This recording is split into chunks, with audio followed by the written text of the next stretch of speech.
اللهم صل على محمد وآل محمد.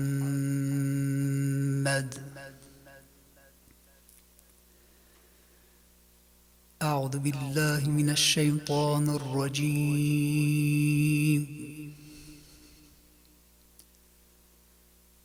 بسم الله الرحمن الرحيم.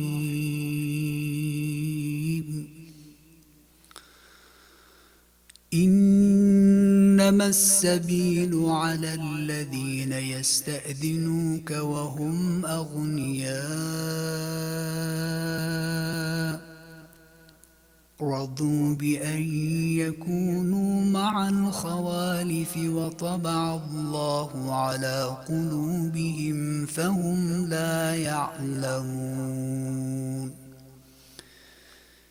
يعتذرون إليكم إذا رجعتم إليهم قل لا تعتذروا لن نؤمن لكم قد نبأنا الله من أخباركم وسيرى الله عملكم ورسوله ثم تردون إلى عالم الغيب والشهادة فينبئكم بما كنتم تعملون.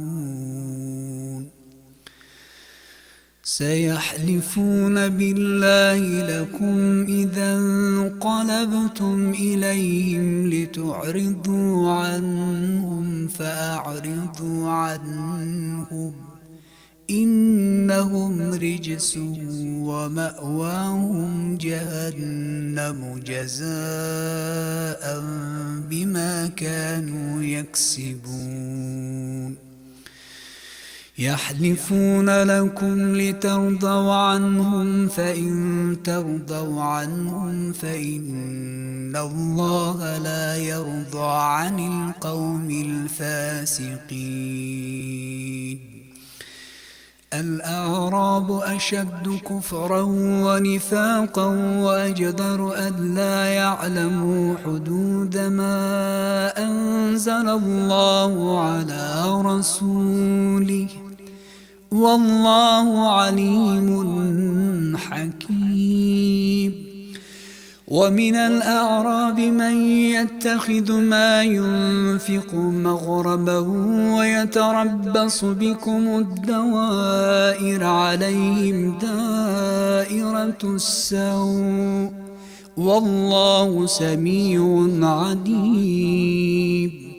ومن الأعراب من يؤمن بالله واليوم الآخر ويتخذ ما ينفق قربات عند الله وصلوات الرسول ألا إنها قربة لهم سيدخلهم الله في رحمته إن الله غفور رحيم. والسابقون الأولون من المهاجرين والأنصار والذين اتبعوهم بإحسان رضي الله عنهم ورضوا عنه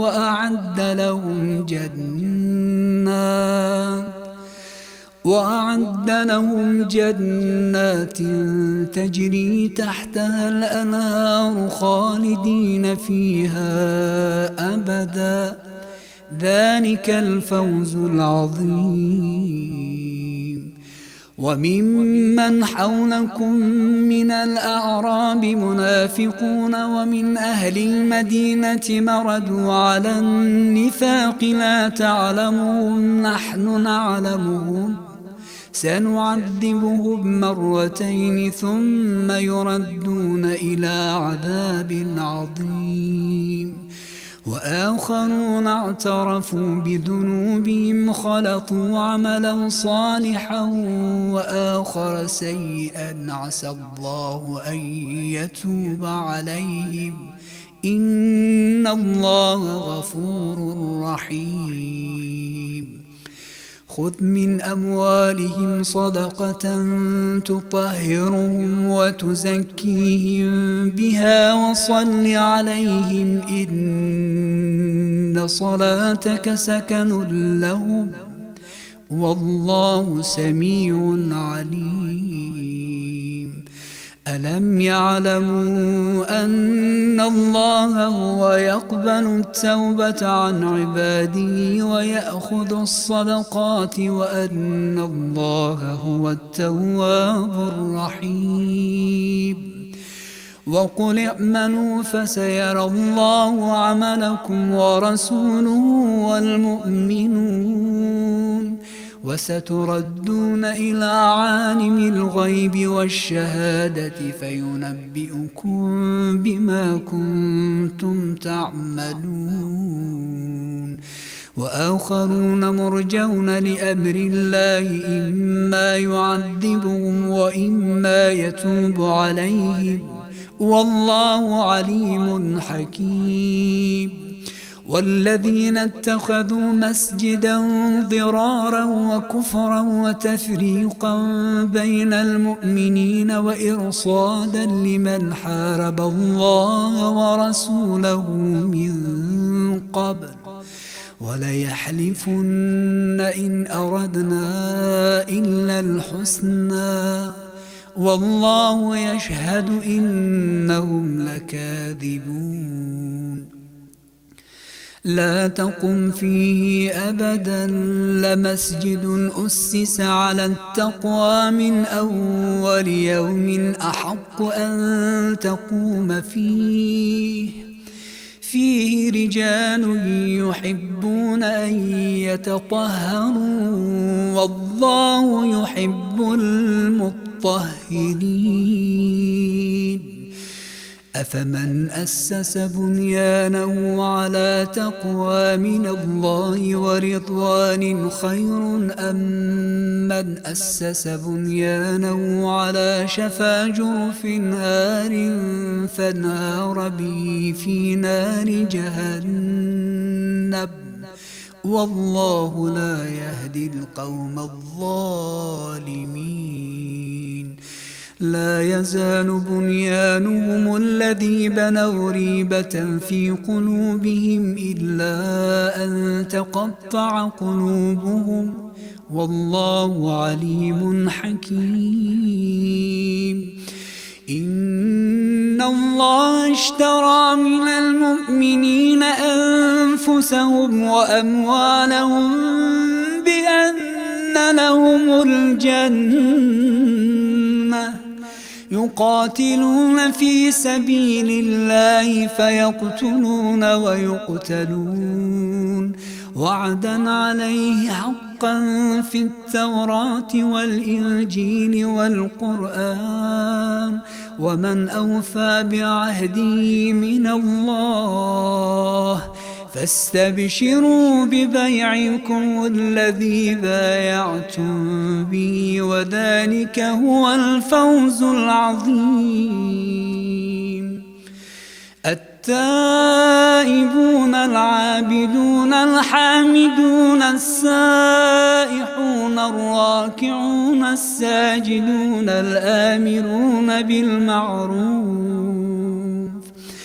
الآمرون بالمعروف والناهون عن المنكر والحافظون لحدود الله وبشر المؤمنين. ما كان للنبي والذين آمنوا أن يستغفروا للمشركين ولو كانوا أولي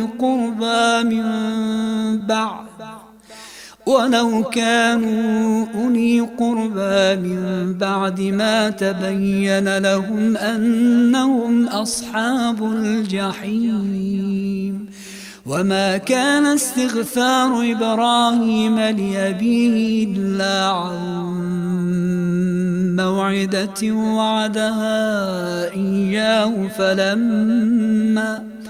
فلما تبين له أنه عدو لله تبرأ منه إن إبراهيم لأواه حليم وما كان الله ليضل قوما بعد إذ هداهم حتى يبين لهم ما يتقون إن الله بكل شيء عليم إن الله له ملك السماوات والأرض يحيي ويميت وما لكم من دون الله من ولي ولا نصير لقد تاب الله على النبي والمهاجرين والأنصار الذين اتبعوه في ساعة العسرة من بعد ما كاد يزيغ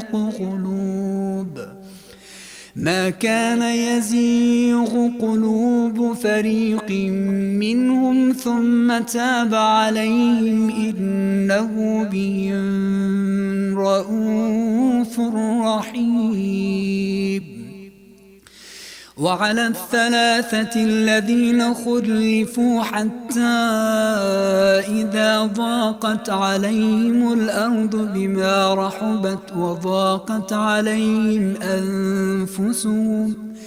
وضاقت عليهم أنفسهم وظنوا أن لا ملجأ من الله إلا إليه ثم تاب عليهم ليتوبوا إن الله هو التواب الرحيم يا أيها الذين آمنوا اتقوا الله وكونوا مع الصادقين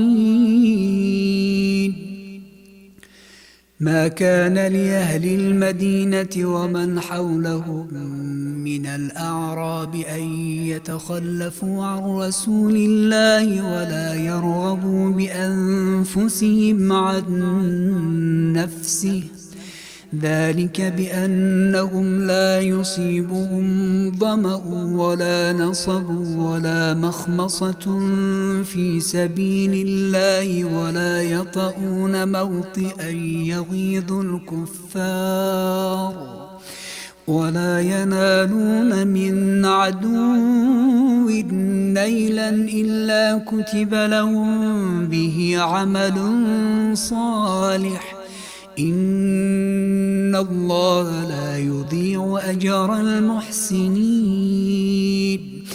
ولا ينفقون نفقة صغيرة ولا كبيرة ولا يقطعون واديا إلا كتب لهم ليجزيهم الله أحسن ما كانوا يعملون وما كان المؤمنون لينفروا كافة فلولا نفر من كل فرقة منهم طائفة ليتفقهوا في الدين ولينذروا قومهم إذا رجعوا إليهم لعلهم يحذرون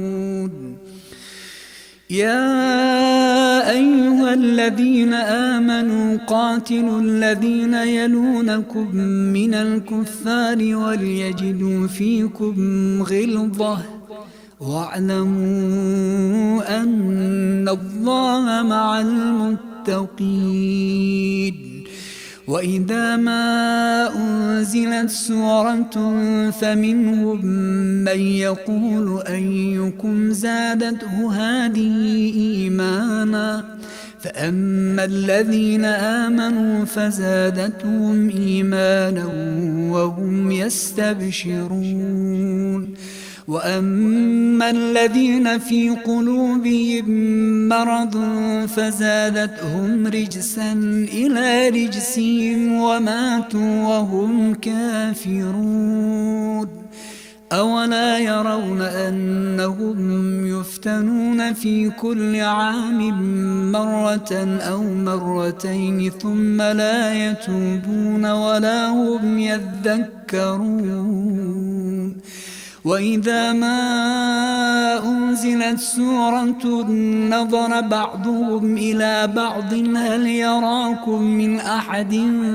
ثم انصرفوا صرف الله قلوبهم بأنهم قوم لا يفقهون لقد جاءكم رسول من أنفسكم عزيز عليه ما عنتم حريص عليكم بالمؤمنين رؤوف رحيم فإن تولوا فقل حسبي الله لا إله إلا هو عليه توكلت وهو رب العرش العظيم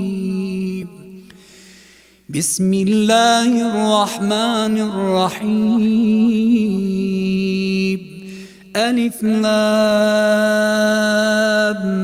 را تلك آيات الكتاب الحكيم أكان للناس عجبا أن أوحينا إلى رجل منهم أن أنذر الناس وبشر الذين آمنوا أن لهم قدم صدق عند ربهم قال الكافرون إن هذا لساحر مبين إن ربكم الله الذي خلق السماوات والأرض في 6 أيام ثم استوى على العرش يدبر الأمر ما من شفيع إلا من بعد إذنه ذلكم الله ربكم فاعبدوه أفلا تذكرون إليه مرجعكم جميعا وعد الله حقا إنه يبدأ الخلق ثم يعيده ليجزي الذين آمنوا وعملوا الصالحات بالقسط والذين كفروا لهم شراب من حميم وعذاب أليم بما كانوا يكفرون هو الذي جعل الشمس ضياء والقمر نورا وقدره منازل لتعلموا عدد السنين والحساب ما خلق الله ذلك إلا بالحق يفصل الآيات لقوم يعلمون إن في اختلاف الليل والنهار وما خلق الله في السماوات والأرض لآيات لقوم يتقون إن الذين لا يرجون لقاءنا ورضوا بالحياة الدنيا واطمأنوا بها والذين هم عن آياتنا غافلون أولئك مأواهم النار بما كانوا يكسبون إن الذين آمنوا وعملوا الصالحات يهديهم ربهم بإيمانهم تجري من تحتهم الأنهار في جنات النعيم دعواهم فيها سبحانك اللهم وتحيتهم فيها سلام وآخر دعواهم أن الحمد لله رب العالمين ولو يعجل الله للناس الشر استعجالهم بالخير لقضي إليهم أجلهم فنذر الذين لا يرجون لقاءنا في طغيانهم يعمهون وإذا مس الإنسان الضر دعانا لجنبه أو قاعدا أو قائما فلما كشفنا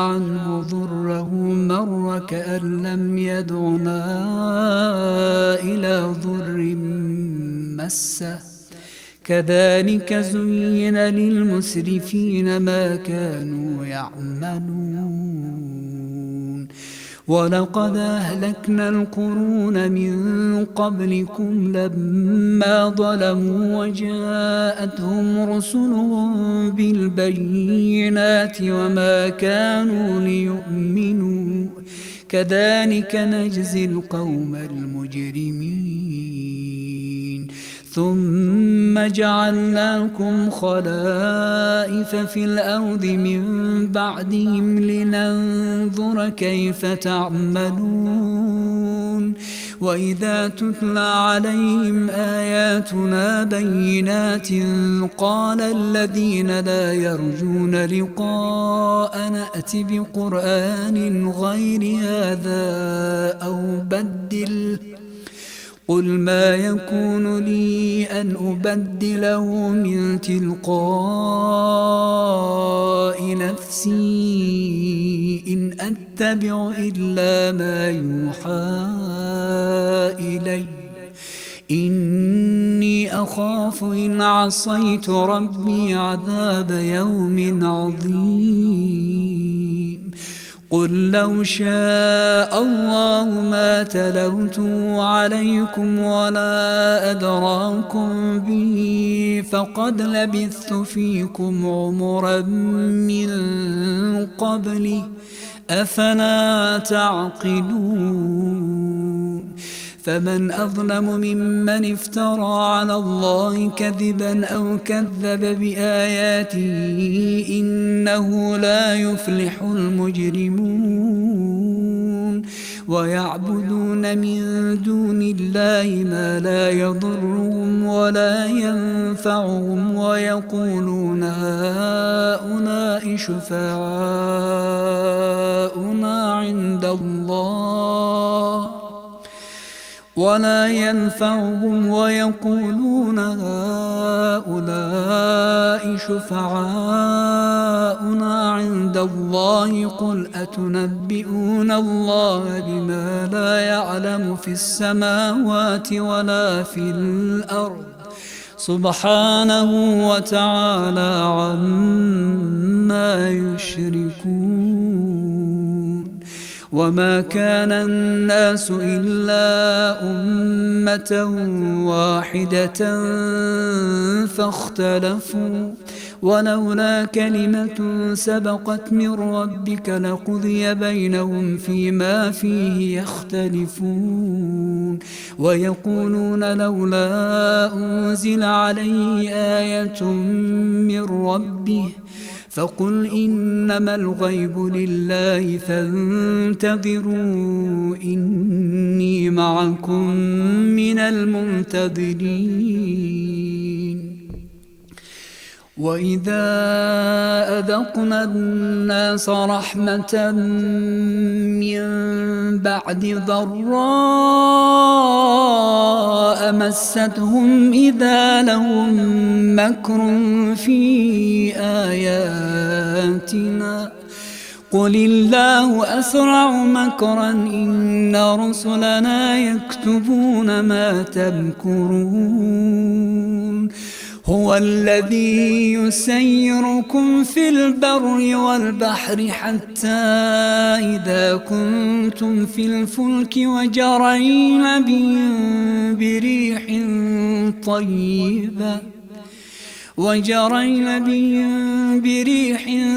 طيبة وفرحوا بها جاءتها ريح عاصف وجاءهم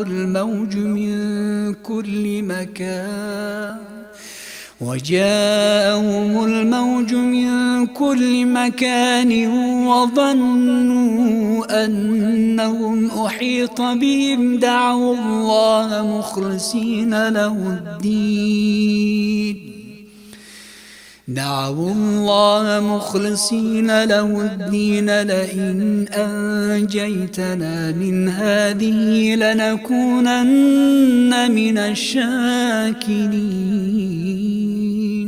فلما أنجاهم إذا هم يبغون في الأرض بغير الحق يا أيها الناس إنما بغيكم على أنفسكم متاع الحياة الدنيا ثم إلينا مرجعكم فننبئكم بما كنتم تعملون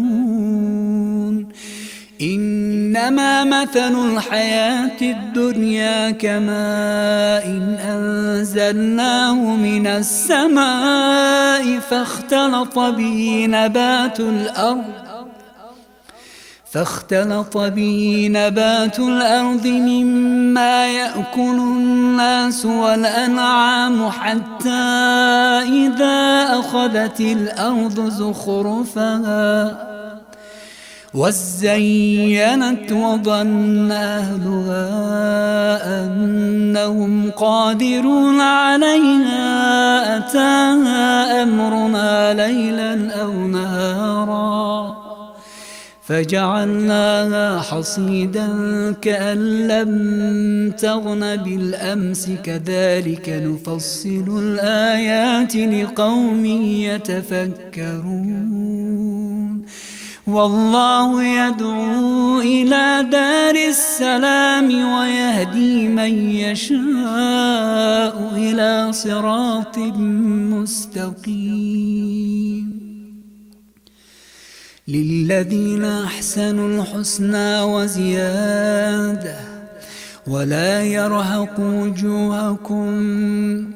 ولا يرهق وجوههم قتر ولا ذلة أولئك أصحاب الجنة هم فيها خالدون والذين كسبوا السيئات جزاء سيئة بمثلها وترهقهم ذلة ما لهم من الله من عاصم كأنما أغشيت وجوههم قطعا من الليل مظلما أولئك أصحاب النار هم فيها خالدون ويوم نحشرهم جميعا ثم نقول للذين أشركوا مكانكم أنتم وشركاؤكم فزيّدنا بينهم وقال شركاؤهم ما كنتم إيانا تعبدون فكفى بالله شهيدا بيننا وبينكم إذ كنا عن عبادتكم لغافلين هنالك تبلو كل نفس ما أسلفت وردوا إلى الله مولاهم الحق وضل عنهم ما كانوا يفترون قل من يرزقكم من السماء والأرض أم من يملك السمع والأبصار ومن يخرج الحي من الميت ويخرج الميت من الحي ومن يدبر الأمر فسيقولون الله فقل أفلا تتقون فذلكم الله ربكم الحق فماذا بعد الحق إلا الضلال فأنى تصرفون كذلك حقت كلمة ربك على الذين فسقوا أنهم لا يؤمنون قل هل من شركائكم من يبدأ الخلق ثم يعيده قل الله يبدأ الخلق ثم يعيده فأنى تؤفكون قل هل من شركائكم من يهدي إلى الحق قل الله يهدي للحق أفمن يهدي إلى الحق أحق أن يتبع أم من لا يهدي إلا أن يهدى فما لكم كيف تحكمون وما يتبع أكثرهم إلا ظنا إن الظن لا يغني من الحق شيئا إن الله عليم بما يفعلون وما كان هذا القرآن أن يفترى من دون الله ولكن تصديق الذي بين يديه وتفصيل الكتاب لا ريب فيه من رب العالمين أم يقولون افتراه قل فأتوا بسورة مثله وادعوا من استطعتم من دون الله إن كنتم صادقين بل كذبوا بما لم يحيطوا بعلمه ولما يأتهم تأويله كذلك كذب الذين من قبلهم فانظر كيف كان عاقبة الظالمين ومنهم من يؤمن به ومنهم من لا يؤمن به وربك أعلم بالمفسدين وإن كذبوك فقل لي عملي ولكم عملكم أنتم بريئون مما أعمل وأنا بريء مما تعملون ومنهم من يستمعون إليك أفأنت تسمع الصم ولو كانوا لا يعقلون ومنهم من ينظر إليك أفأنت تهدي العمي ولو كانوا لا يبصرون إن الله لا يظلم الناس شيئا ولكن الناس أنفسهم يظلمون ويوم يحشرهم كأن لم يلبثوا إلا ساعة من النار يتعارفون بينهم قد خسر الذين كذبوا بلقاء الله وما كانوا مهتدين وإما نرينك بعض الذي نعدهم أو نتوفينك فإلينا مرجعهم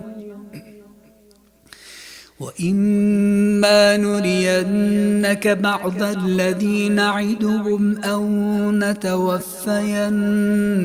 فإلينا مرجعهم ثم الله شهيد على ما يفعلون ولكل أمة رسول فإذا جاء رسولهم قضي بينهم بالقسط وهم لا يظلمون ويقولون متى هذا الوعد إن كنتم صادقين قل لا أملك لنفسي ضرا ولا نفعا إلا ما شاء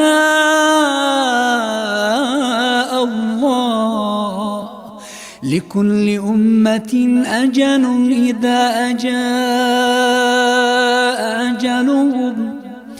إذا جاء جاء أجلهم فلا يستأخرون ساعة ولا يستقدمون. قل أرأيتم إن أتاكم عذابه بياتا أو نهارا ماذا يستعجل منه المجرمون. أثم إذا ما وقع آمنتم به الآن وقد كنتم به تستعجلون. ثم قيل للذين ظلموا ذوقوا عذاب الخلد هل تجزون إلا بما كنتم تكسبون. ويستنبئونك أحق هو قل إي وربي إنه لحق وما أنتم بمعجزين. ولو أن لكل نفس ظلمت ما في الأرض لافتدت به وأسروا الندامة لما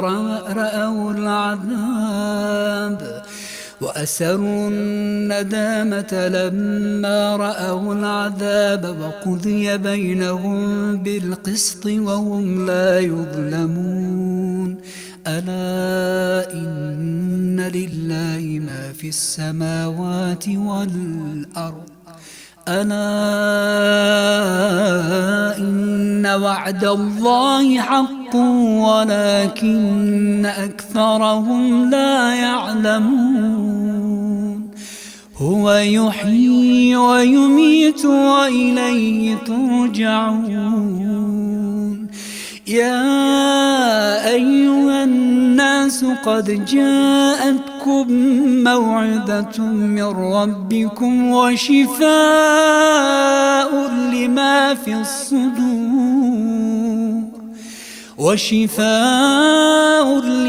في الصدور وهدى ورحمة للمؤمنين.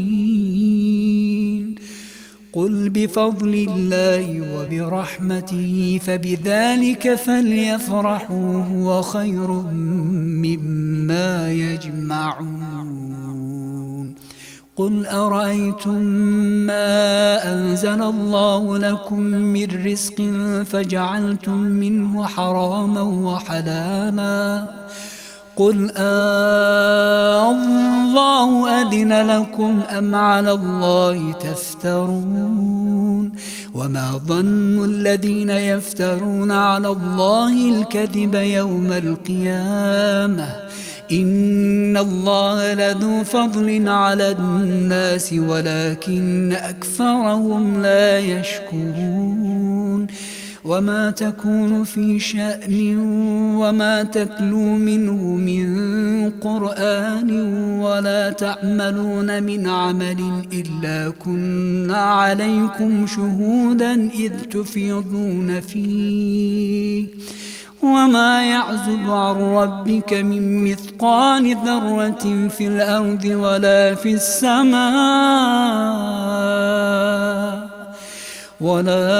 السماء ولا أصغر من ذلك ولا أكبر إلا في كتاب مبين.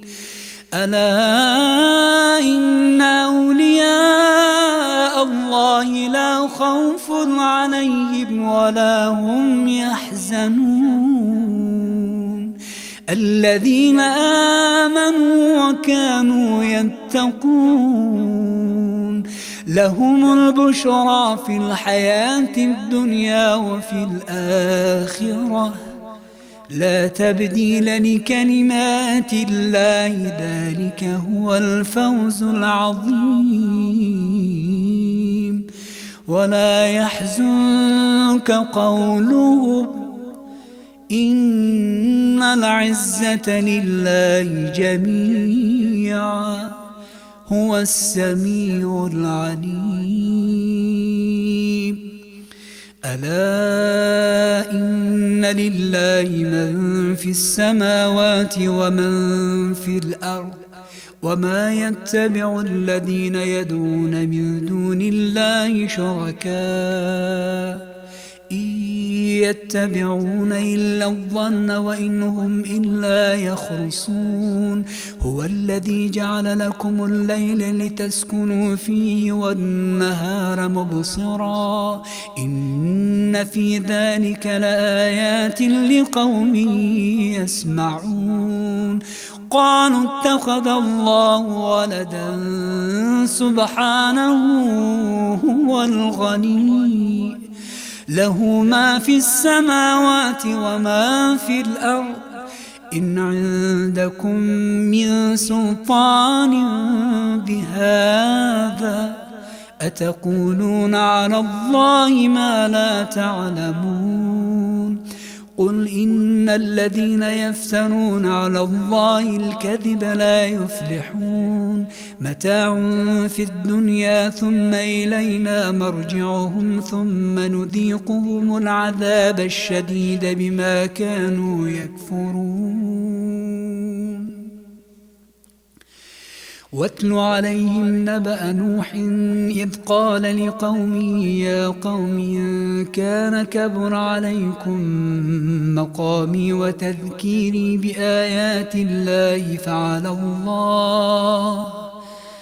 وتذكيري بآيات الله فعلى الله توكلت فأجمعوا أمركم وشركاءكم ثم لا يكن أمركم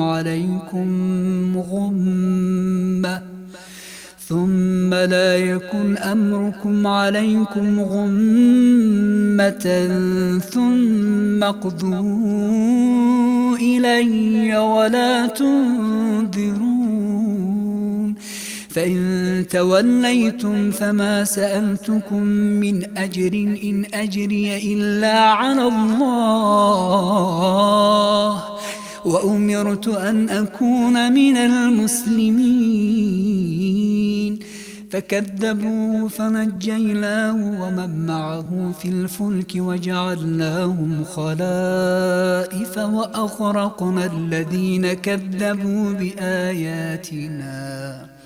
وأغرقنا الذين كذبوا بآياتنا فانظر كيف كان عاقبة المنذرين ثم بعثنا من بعده رسلا إلى قومهم فجاءوهم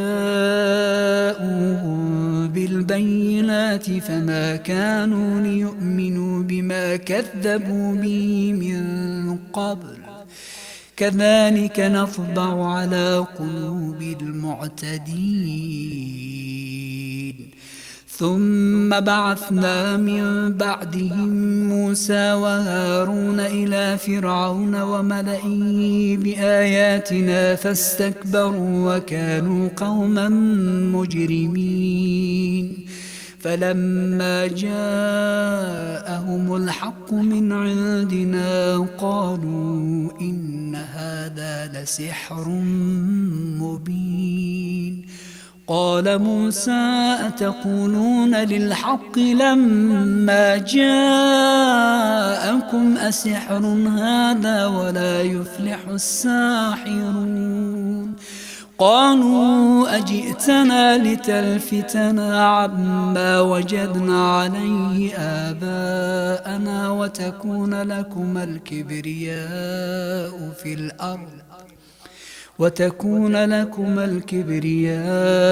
في الأرض وما نحن لكما بمؤمنين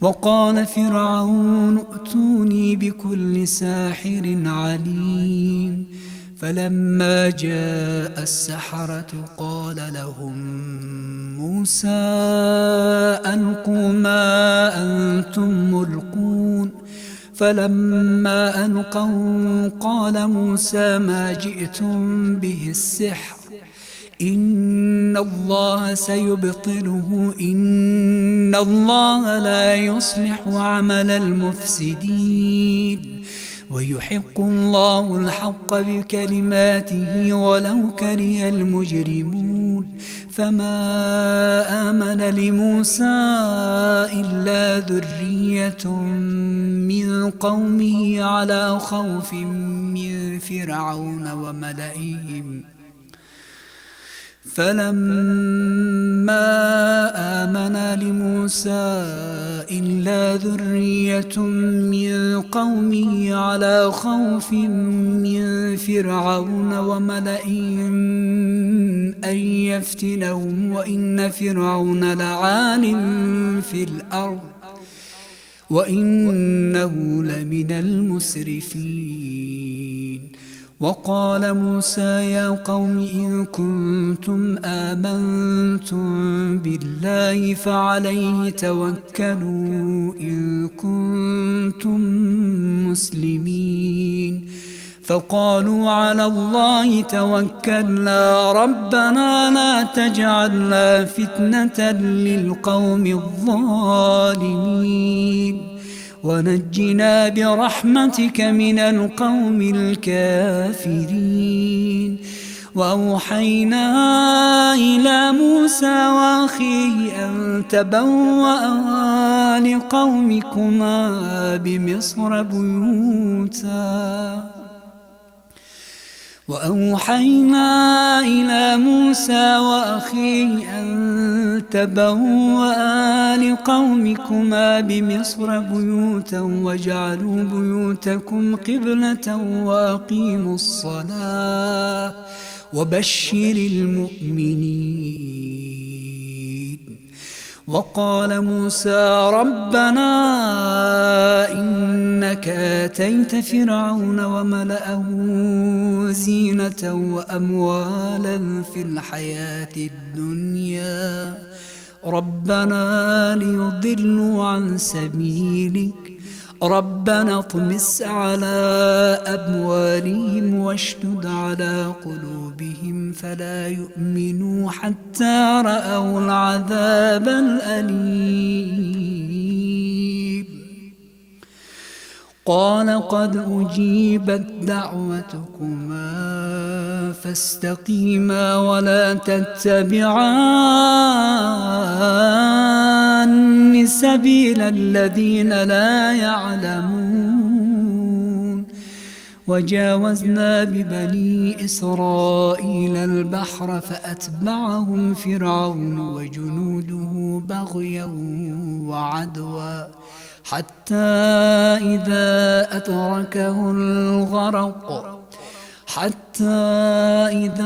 أدركه الغرق قال آمنت أنه لا إله إلا الذي آمنت به بنو إسرائيل وأنا من المسلمين.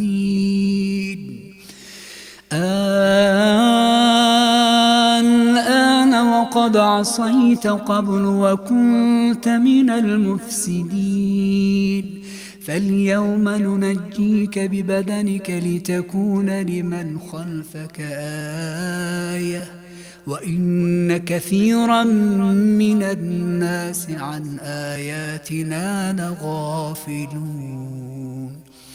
ولقد بوأنا بني إسرائيل مبوأ صدق ورزقناهم من الطيبات فما اختلفوا حتى جاءهم العلم إن ربك يقضي بينهم يوم القيامة فيما كانوا فيه يختلفون.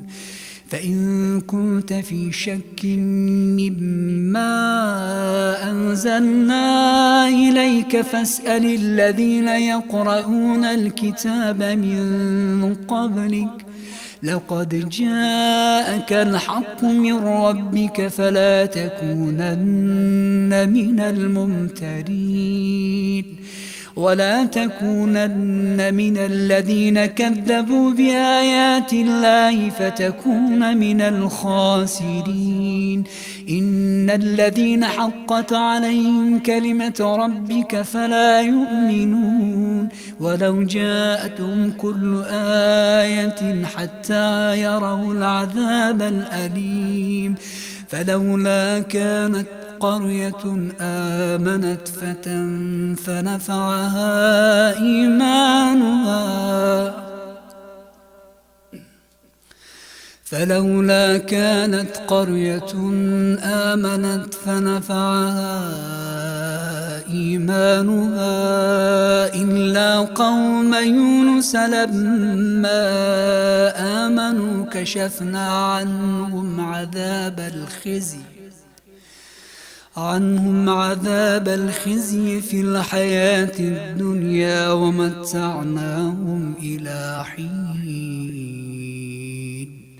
ولو شاء ربك لآمن من في الأرض كلهم جميعا أفأنت تكره الناس حتى يكونوا مؤمنين ولو شاء ربك لآمن من في الأرض كلهم جميعا أفأنت تكره الناس حتى يكونوا مؤمنين وما كان لنفس أن تؤمن إلا بإذن الله ويجعل الرجس على الذين لا يعقلون قل انظروا ماذا في السماوات والأرض وما تغني الآيات والنذر عن قوم لا يؤمنون فهل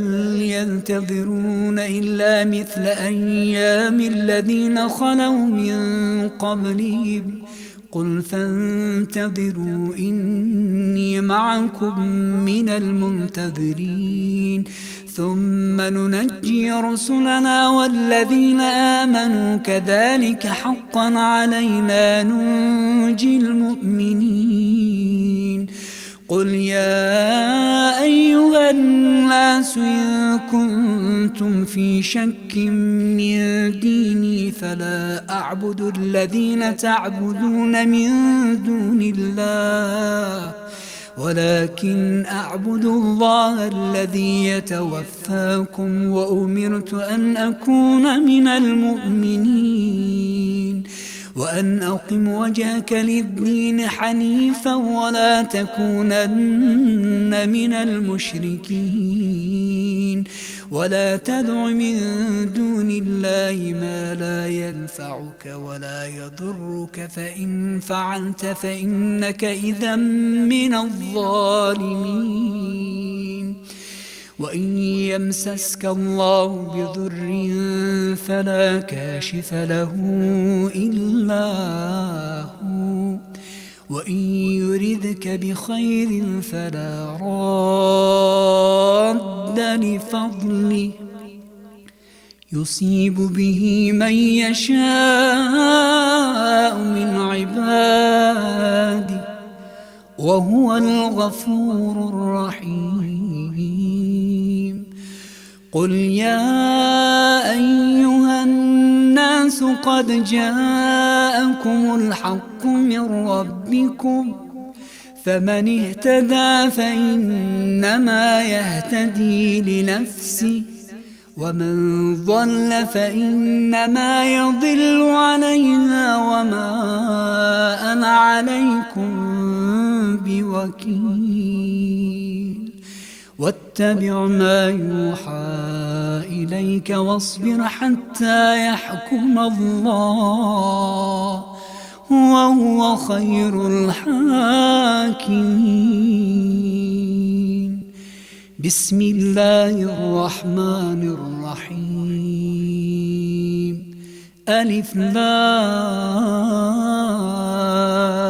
را كتاب أحكمت آياته ثم فصلت من لدن حكيم خبير ألا تعبدوا إلا الله إنني لكم منه نذير وبشير وأن استغفروا ربكم ثم توبوا إليه يمتعكم متاعا حسنا ثم توبوا إليه يمتعكم متاعا حسنا إلى أجل مسمى ويؤت كل ذي فضل فضلا وإن تولوا فإني أخاف عليكم عذاب يوم كبير. إلى الله مرجعكم وهو على كل شيء قدير. ألا إنهم يثنون صدورهم ليستخفوا منه ألا حين يستغشون ثيابهم يعلم ما يسرون وما يعلنون إنه عليم بذات الصدور. صدق الله العلي العظيم.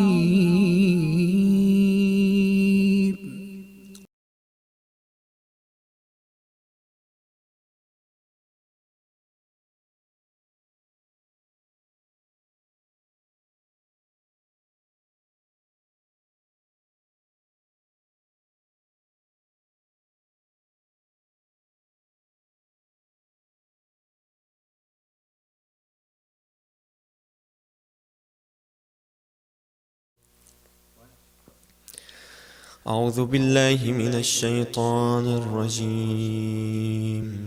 بسم الله الرحمن الرحيم. اللهم صل على محمد وآل محمد وعجل فرجهم يا كريم. اللهم إني أفتتح الثناء بحمدك وأنت مسدد للصواب بمنك وأيقنت أنك أنت أرحم الراحمين في موضع العفو والرحمة وأشد المعاقبين في موضع النكال والنقمة وأعظم المتجبرين في موضع الكبرياء والعظمة. اللهم أذنت لي في دعائك ومسألتك فاسمع يا سميع مدحتي وأجب يا رحيم دعوتي وأقل يا غفور عثرتي. فكم يا إلهي من كربة قد فرجتها وهموم قد كشفتها وعثرة قد أقلتها ورحمة قد نشرتها وحلقة بلاء قد فككتها. الحمد لله الذي لم يتخذ صاحبة ولا ولدا ولم يكن له شريك في الملك ولم يكن له ولي من الذل وكبره تكبيرا. الحمد لله بجميع محامده كلها على جميع نعمه كلها. الحمد لله الذي لا مضاد له في ملكه ولا منازع له في أمره.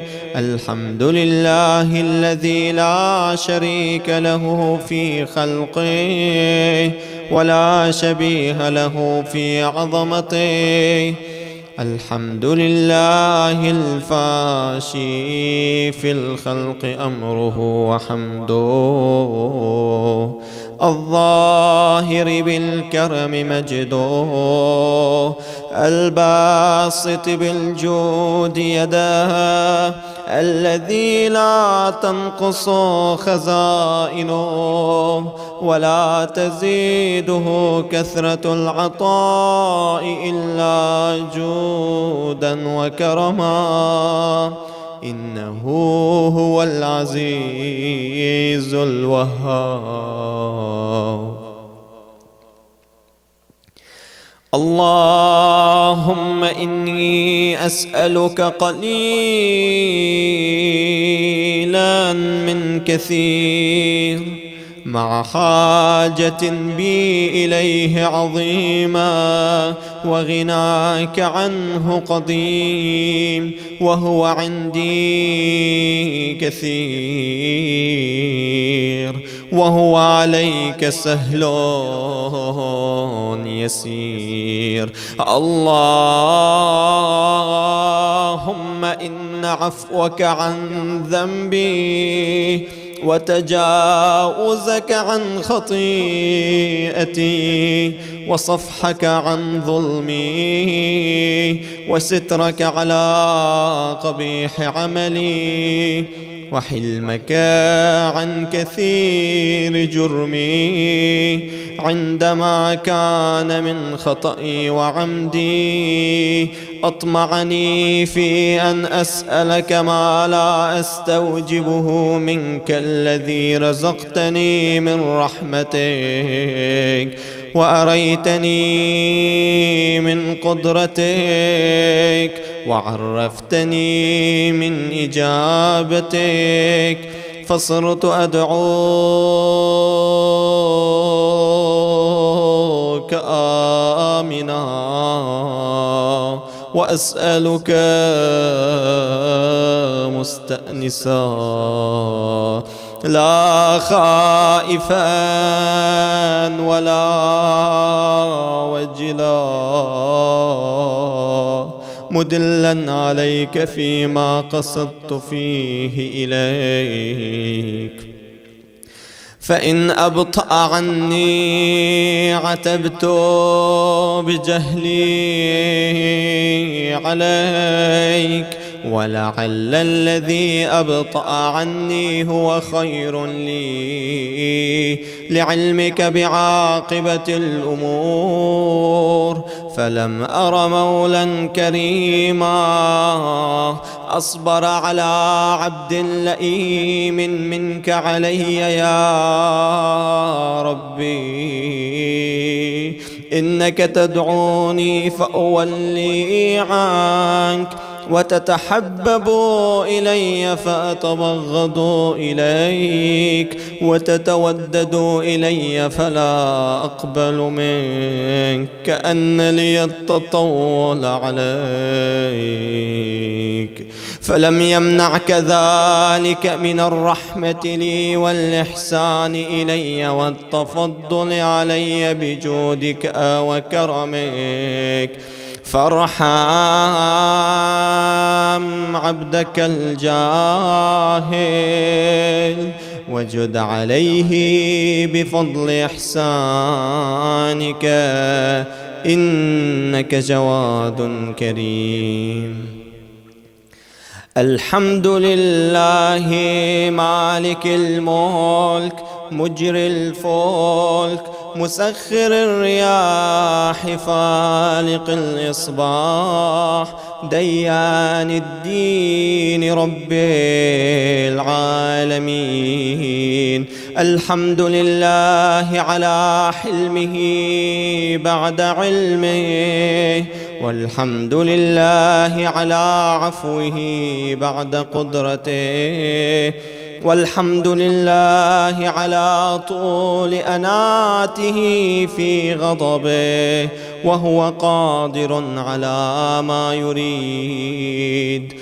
الحمد لله خالق الخلق باسط الرزق فالق الإصباح ذي الجلال والإكرام والفضل والإنعام، الذي بعد فلا يرى وقرب فشهد النجوى تبارك وتعالى.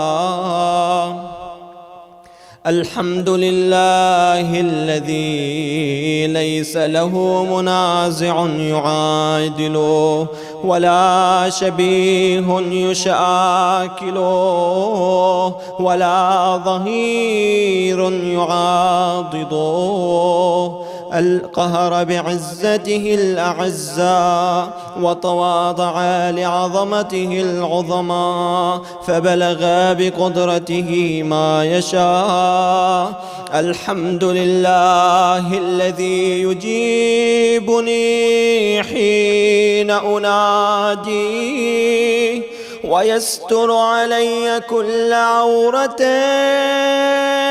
وأنا عاصي،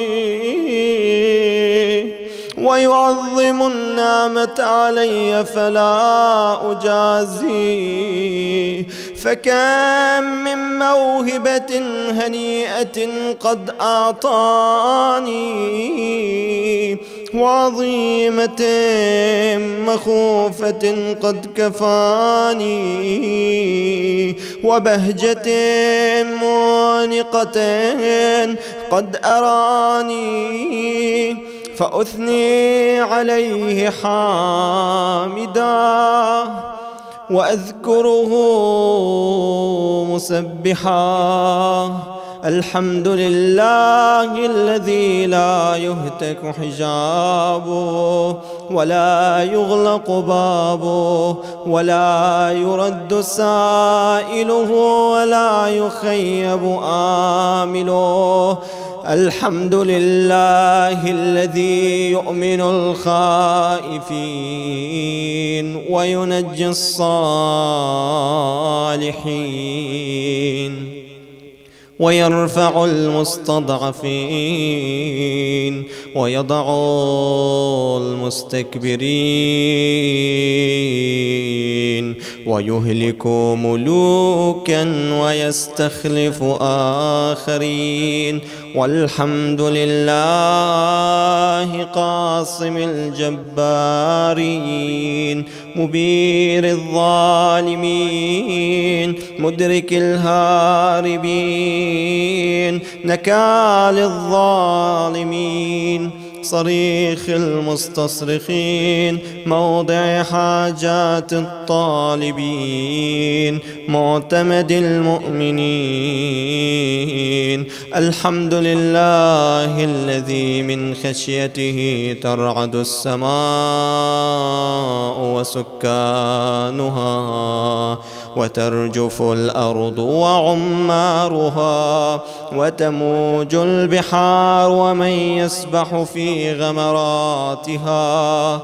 الحمد لله الذي هدانا لهذا وما كنا لنهتدي لولا أن هدانا الله. الحمد لله الذي يخلق ولم يخلق ويرزق ولا يرزق ويطعم ولا يطعم ويميت الأحياء ويحيي الموتى وهو حي لا يموت بيده الخير وهو على كل شيء قدير. اللهم صل على محمد عبدك ورسولك وأمينك وصفيك وحبيبك وخيرتك من خلقك وحافظ سرك ومبلغ رسالاتك أفضل وأحسن وأجمل وأزكى وأكمل وأزكى وأنمى وأطيب وأطهر وأسنى وأكثر ما صليت وباركت وترحمت وتحننت وسلمت على أحد من عبادك وأنبيائك ورسلك وصفوتك وأهل الكرامة عليك من خلقك. اللهم وصل على علي أمير المؤمنين ووصي رسول رب العالمين، عبدك ووليك وأخي رسولك وحجتك على خلقك وآيتك الكبرى والنبأ العظيم. وصل على الصديقة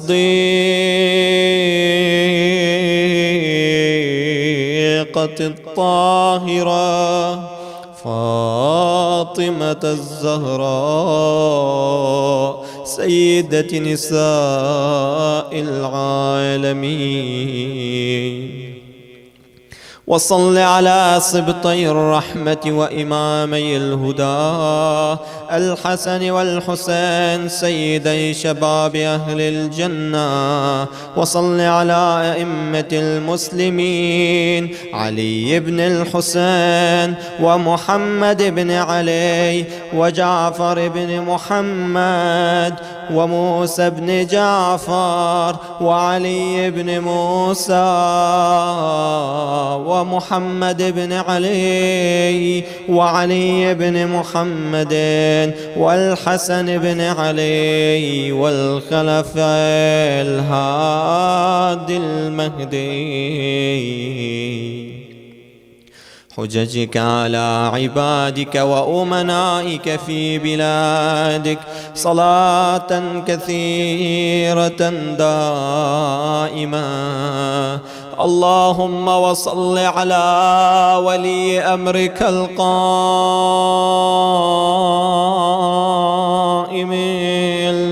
المؤمل والعدل المنتظر وحفه بملائكتك المقربين وأيده بروح القدس يا رب العالمين. اللهم اجعله الداعي إلى كتابك والقائم بدينك. استخلفه في الأرض كما استخلفت الذين من قبله.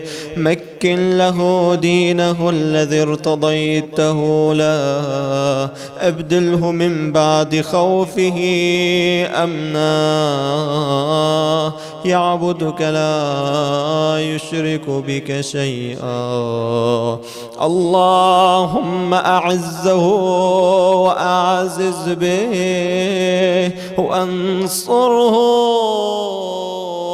وانتصر به وانصره نصرا عزيزا وافتح له فتحا يسيرا واجعل له من لدنك سلطانا نصيرا. اللهم أظهر به دينك وسنة نبيك حتى لا يستخفي بشيء من الحق مخافة أحد من الخلق. اللهم إنا نرغب إليك في دولة كريمة تعز بها الإسلام وأهله وتذل بها النفاق وأهله وتجعلنا فيها من الدعاة إلى طاعتك والقادة إلى سبيلك وترزقنا بها كرامة الدنيا والآخرة. اللهم ما عرفتنا من الحق فحملنا، وما قصرنا عنه فبلغنا. اللهم المم به شعثنا، واشعب به صدعنا، وارتق به فتقنا، وكثر به قلتنا، وأعزز به ذلتنا، وأغن به عائلنا، واقض به عن مغرمنا، واجبر به فقرنا، وسد به خلتنا، ويسر به عسرنا، وبيض به وجوهنا، وفك به أسرنا، وأنجح به طلبتنا، وأنجز به مواعيدنا، واستجب به دعوتنا، وآتنا به سؤلنا، وبلغنا به من الدنيا والآخرة آمالنا، وآتنا به فوق رغبتنا، يا خير المسؤولين وأوسع المعطين. اشف به صدورنا، وأذهب به غيظ قلوبنا، واهدنا به لما اختلف فيه من الحق بإذنك، إنك تهدي من تشاء إلى صراط مستقيم. وانصرنا به على عدوك وعدونا إله الحق. آمين. اللهم إنا نشكو إليك فقد نبينا وصلواتك عليه وآله، وغيبة ولينا،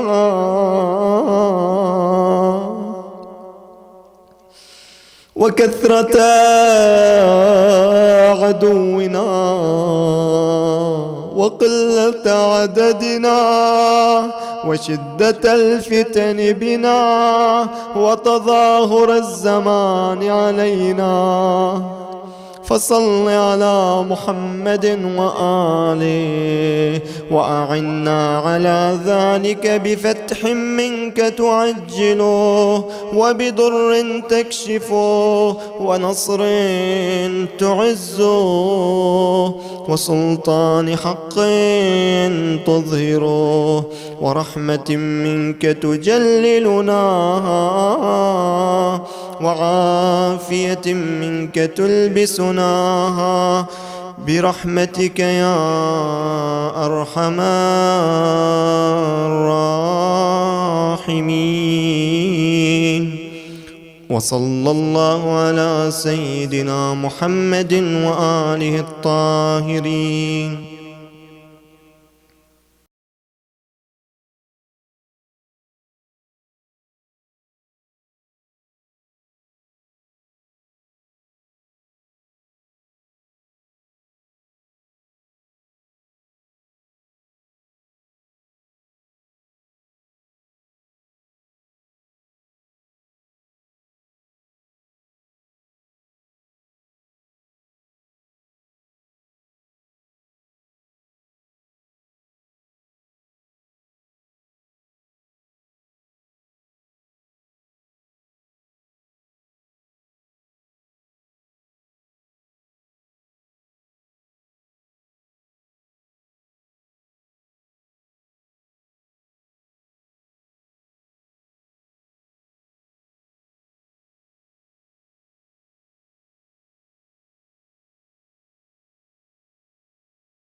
Assalamu alaikum, dear brothers and sisters.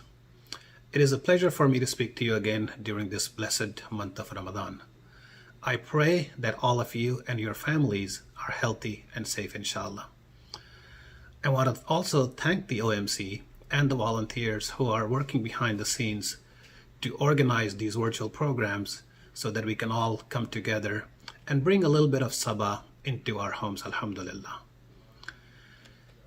The program for tonight is as follows. 5:30 to 6, we have children's program. It is called the Ramadan Show. There is a request from parents to send in pictures and videos of your kids involved in various Ramadan activities so that they can be showcased on this program. You can send those to info@kisakids.org. The email again is info@kisakids.org. 6 to 7 every night, we have Quran recitation. This is a collaborative effort between all the Shia centers of the Bay Area. 7 to 7:30, we have Dua Iftitah. And then 7:30 to Maghrib, we have speech by Maulana Seyed Ali Musawi. Every Tuesday through Saturday, we will have special programs after Maghrib starting at 9:15 p.m. Tonight, we will have Dua Tawassul, which will start at 9:15 p.m. inshallah. Lastly, as you know, there are a number of families that have been impacted by the shelter-in-place and business closures. And Saba is trying to help them out by continuing our iftar drive for those families especially struggling during this time. We will be packing bags of food enough for a week for a family of 4. If you or someone you know needs this service, please tell them they can pick up these bags every Sunday and Monday from 12 to 2 p.m. outside of the Saba kitchen. Or if they prefer delivery, they can fill out the form from the link provided in the flyer, and the volunteers will deliver the groceries outside of their door. The info or the flyer could be found on our WhatsApp groups or on the Saba website itself. Our speaker for tonight is Seyed Ali Musawi. He was born and raised in Southern California. After studying Middle Eastern history at the University of California, San Diego, he traveled to the holy city of Qom, where he began his Hausa studies. He spent 8 years studying there with a particular focus on Islamic jurisprudence and history. He is currently active with the Noor Collective in San Diego. We are fortunate and thankful to him to accept our invitation to come and speak to us at Saba. So please, with a loud salawat, welcome Sayyid Ali Musawi to the program tonight. Sallu ala Muhammad wa ali Muhammad. Allahumma salli ala Muhammad.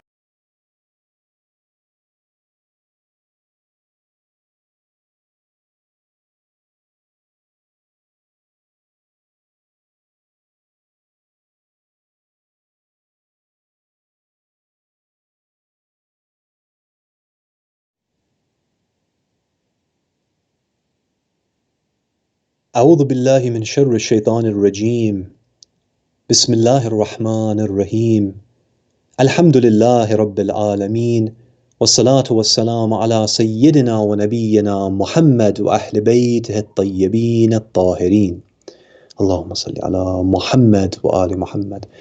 Assalamu alaikum wa rahmatullah.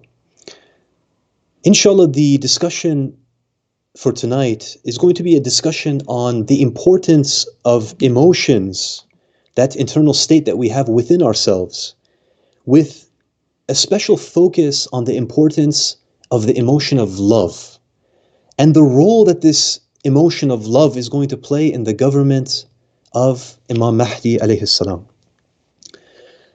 One of the things which is interesting about us as human beings is, as much as we want to see ourselves as rational beings, as much as we think to ourselves that our emotions don't really impact our decision making and they don't really impact the way that we see the world, one of the things that we have to recognize is that although we are rational beings, Allah has created us with that component of aql, with that component of the rational mind, there is no doubt that the emotions that we feel have a very profound effect on the way that we see the world and on our decision-making process. And we see this within ourselves, that at one moment we can be feeling that elation, something has happened and we're unbelievably happy. And then the next moment something else happens and we are down into the pits of despair. This is something very natural, that from time to time we go through these emotional swings. And these emotional swings, they affect everything about me on a personal level. If I get angry, then that anger, that emotion of anger, it has a very profound effect on how I see the world. I'll never forget one time we were driving in the car with someone, and that individual had gone through something difficult. I don't remember what it was specifically, if it had gone bankrupt, if he had been through some sort of a personal issue, but whatever it was, he was going through this personal issue. And I remember as we were driving through the streets, he was looking at the people and he was saying to himself, look at everyone. Everyone is in such a state of difficulty and depression. And the funny thing was that when I was looking, I couldn't see anything. Everyone seemed happy as they typically are. And so this shows us that emotions, they're very powerful, that if you are undergoing this emotional state, it colors literally how you see the world around you. And the truth is, when we look at even the connection that we have with the Ahlul Bayt, it's true that we connect with them through logic. When Rasulullah came, he came with a religion of logic. There's no doubt about this. But there's also no doubt that we connect with the Ahlul Bayt at a very deep level through our emotions. For example, if we take the story of Karbala, what is it which makes the story of Karbala so special? What is it that gives me this deep connection with the events of Karbala? Because if we look at the stories of the Ahlul Bayt, all of the Ahlul Bayt, they went through difficulties. Every single member of the Ahlul Bayt, they went through tragedies in their lives. Rasulullah, he went through tragedies and difficulties in his life. But when it comes to the story of Karbala, there's a very powerful component there. And that is the connection that we have at an emotional level to Imam Hussein and the rest of his companions on the plains of Karbala. If we even look at the way that we commemorate, how is it that we typically commemorate Muharram? There is always that speech that we do, that the scholar goes over the events which happened, the logic, the rationale. That is one component of it. And then there's that second component where we do the elegy, we do the matam, we begin to cry, we begin to weep. And it is that emotional connection which really brings the story to life. It is what allows us that when you hear the name of Imam Hussein, you want to cry. It's difficult to hold back your emotions. And this is where the issue of emotions, they come into play. But my brothers and sisters, there's another aspect to our emotions as well, that just as our emotions are a powerful means of connecting with Allah, just as our emotions are a powerful means of connecting with the Ahlul Bayt, they can also be potentially used against us as well. If you think about shaitan, and you think that shaitan, for example, he wants to influence you in a certain way, how would shaitan approach you in order to get you to do something haram? Would he approach you through the door of logic? Would he approach you through the door of rationale? Now, he does that from time to time, there's no doubt. But when shaitan wants to approach us, there's no question that he always tries to approach us through the door of our emotions, through the door of how we feel about things. And that is how he usually gets us. That we're feeling an emotional state, and he comes and he manipulates that state against us. So just as these emotions can be a means of connecting with Allah and connecting with the Ahlul Bayt, they can also be a means that shaitan uses to manipulate us. One of the beautiful traditions where the Prophet speaks about this is one where he says that anger is one of the embers of shaitan. Anger is one of the embers of shaitan. That whenever you want to start a fire, how do you usually start it? You start it with a small spark. You start it with a small ember. If we look at the forest fires that happen in California, almost always they tend to happen because someone throws out a cigarette. That small ember, even though it's tiny, when it has the right conditions, when the winds blow upon it, at that point it begins to grow, and now you have this massive forest fire which cannot be put out. Shaitan uses the same thing, my brothers and sisters. He uses that anger that we can have within us, and he just throws that ember in us. And now it's up to us that if we nurture it, if we blow on it, if we give it validity, it's at that point that that fire begins to grow. And we've seen what ends up happening to these fires, that when we look at wars, such as World War I or World War II, we see that it began with ember, and it ended up engulfing the entirety of the world.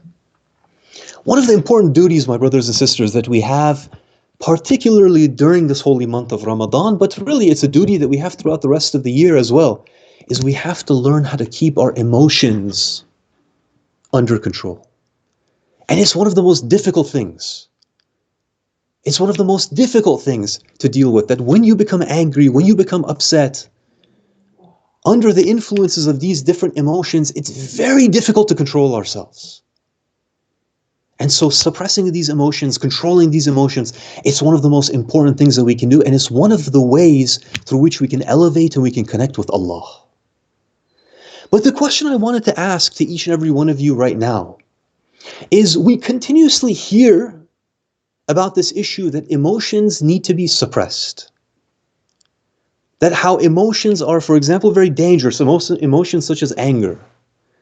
But the question that comes to mind is there any positive use for these emotions?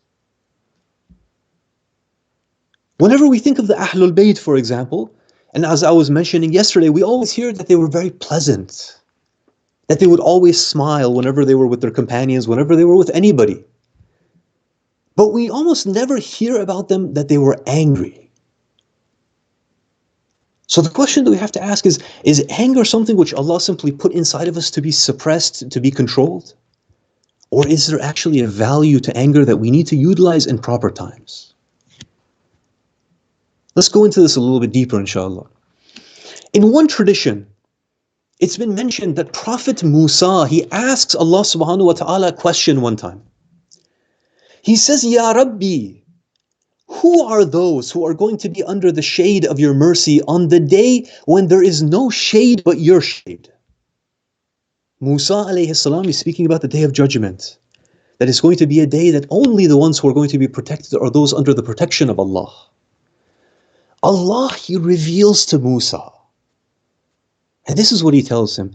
He says that it will be those, the ones who are under the shade of Allah. It will be those who became enraged like a wounded leopard when they saw that what I have forbidden was being considered as that which is lawful. Now, I don't know if you've ever seen a wounded leopard. I know the brothers from India, because I've seen these videos constantly, that a leopard enters into a town and it wreaks havoc. A wounded leopard is a force like no other. It cannot be stopped. It cannot be contained. Here, Allah subhanahu wa ta'ala is revealing to Musa that the one who is going to be under my protection on the day of judgment is going to be the one who becomes enraged. He becomes angry like a wounded leopard when he sees that the haram is being considered as the halal. What an interesting statement. That Allah is saying that those who become angry for my sake, not their sake, for my sake, this is the one group that is going to be under my protection on the day of judgment. Of course, this isn't just uncontrolled anger. This is anger that is 100% controlled. This is anger that is 100% under the power of the individual, but he is now unleashing it 100% for the sake of Allah subhanahu wa ta'ala. So this is the first hadith, that Allah is drawing this image of the mu'min, that his anger is under control, but when he sees what is haram being made into what is halal, he becomes angry and he utilizes that anger to suppress that haram from taking place. The anger of the mu'min, my brothers and sisters, it serves him. He does not serve his anger. The second tradition that we see from Imam Ali alayhi salam, what a beautiful narration. He is speaking about the Holy Prophet and the state of the Holy Prophet. That we were speaking about this yesterday. That the Prophet was predominantly in a state where he was smiling. He was cheerful. This is showing the other side. Imam Ali alayhi salam, he narrates that the Prophet of God would never become angry over matters of dunya. Never become angry over matters of dunya. But then Amir al-Mu'mineen, he continues, but when he would see oppression, when he would see matters of haqq, he would become angry in a way that no one recognized him. And nothing could prevent his anger until he had helped that person and he had restored justice. This is an interesting viewpoint of the Holy Prophet that usually we don't hear about this. We don't hear about the Holy Prophet becoming angry. But Amir al-Mu'mineen is very clear that Rasulullah, when it comes to dunya, when it comes to personal matters, he doesn't become angry at all. But when he sees oppression, he becomes angry in a way that no one even recognizes him. And no one is able to get in front of Rasulullah until he has established justice where there was injustice. What a different view of Rasulullah. But it's a much more realistic view that we're now trying to see. The third narration from Amir al-Mu'mineen alayhi salam, he says, the one who becomes angry for the sake of God, God will make him happy and pleased on the day of judgment. So here, my brothers and sisters, through these narrations, we're starting to get this understanding that we have this emotional state within us. We go through the emotions of anger. We go through the emotions of happiness. What is important here is that these things, they do need to be under our control. But that there is a time and a place and there is a measure in which we need to manifest these emotions and we need to show them into this world. This is a very important point because a lot of times we have this idea of the mu'min as someone who is always happy, always smiling, because he is afraid to show his emotion of anger. Because he is weak and he is not able to show the emotion of anger. These ahadith, they say, no, anger has a place in the life of the mu'min, but they need to be something which serves the believers. And it should never be something where the believer is under the control of these emotions. So this is a little view into this issue of emotion and the states that we feel. Now the question that I wanted to go into is how deeply is our internal emotional state, how deeply does this internal emotional state affect us? On a basic level, we understand something, that when I feel an emotion, it has a very deep effect on me as a person. This is something that we all know. That if someone is angry, it colors everything that I see. It affects the way that I see the world. So that when I'm looking at people, I see people through the lens of anger. One of the things that I've noticed, my brothers and sisters, is that we live in a world of constant negativity. And I hadn't really realized this myself until I would get a chance to step away from the world. I would get a chance to step away from the news media. I would get a chance to disconnect from the internet. And for 2 days, 3 days, I would be in places where there wouldn't be any cell connection. There wouldn't be any ability to log onto your computer. And in these times, I would realize that after 2 or 3 days, you can feel the negativity slipping away from you. I don't think we realize just how much negativity surrounds us in this world, that every time I watch the news, it's just constant fear-mongering. It's constant threats which threaten my life. We have to, from time to time, we have to step away from this technology. We have to disconnect ourselves from our phones. We have to disconnect ourselves from the television. We have to disconnect ourselves from movies. And through that disconnection, we have to really begin to see, what is my internal emotional state? Because when it becomes a constant, it's very difficult for us to actually know what we're feeling and what is the baseline, what is the normal. So here, this is something obvious, that if I feel an emotion, it's going to affect me on a very personal level. But then the second question is, does it stop there? Does it just affect me? The answer is no. That the internal state that we nurture within ourselves, it actually begins to affect everyone that is around us. And we've all seen this. That you go, for example, to somebody's house. Before they say a word to you, you realize that there is something very negative about them. There is something within them where you feel that they're angry. You feel that they're upset. They haven't said a word to you, but you just feel it. And if you spend enough time there, if you're not able to make them happy, then that emotion, it begins to affect you in a very negative way as well.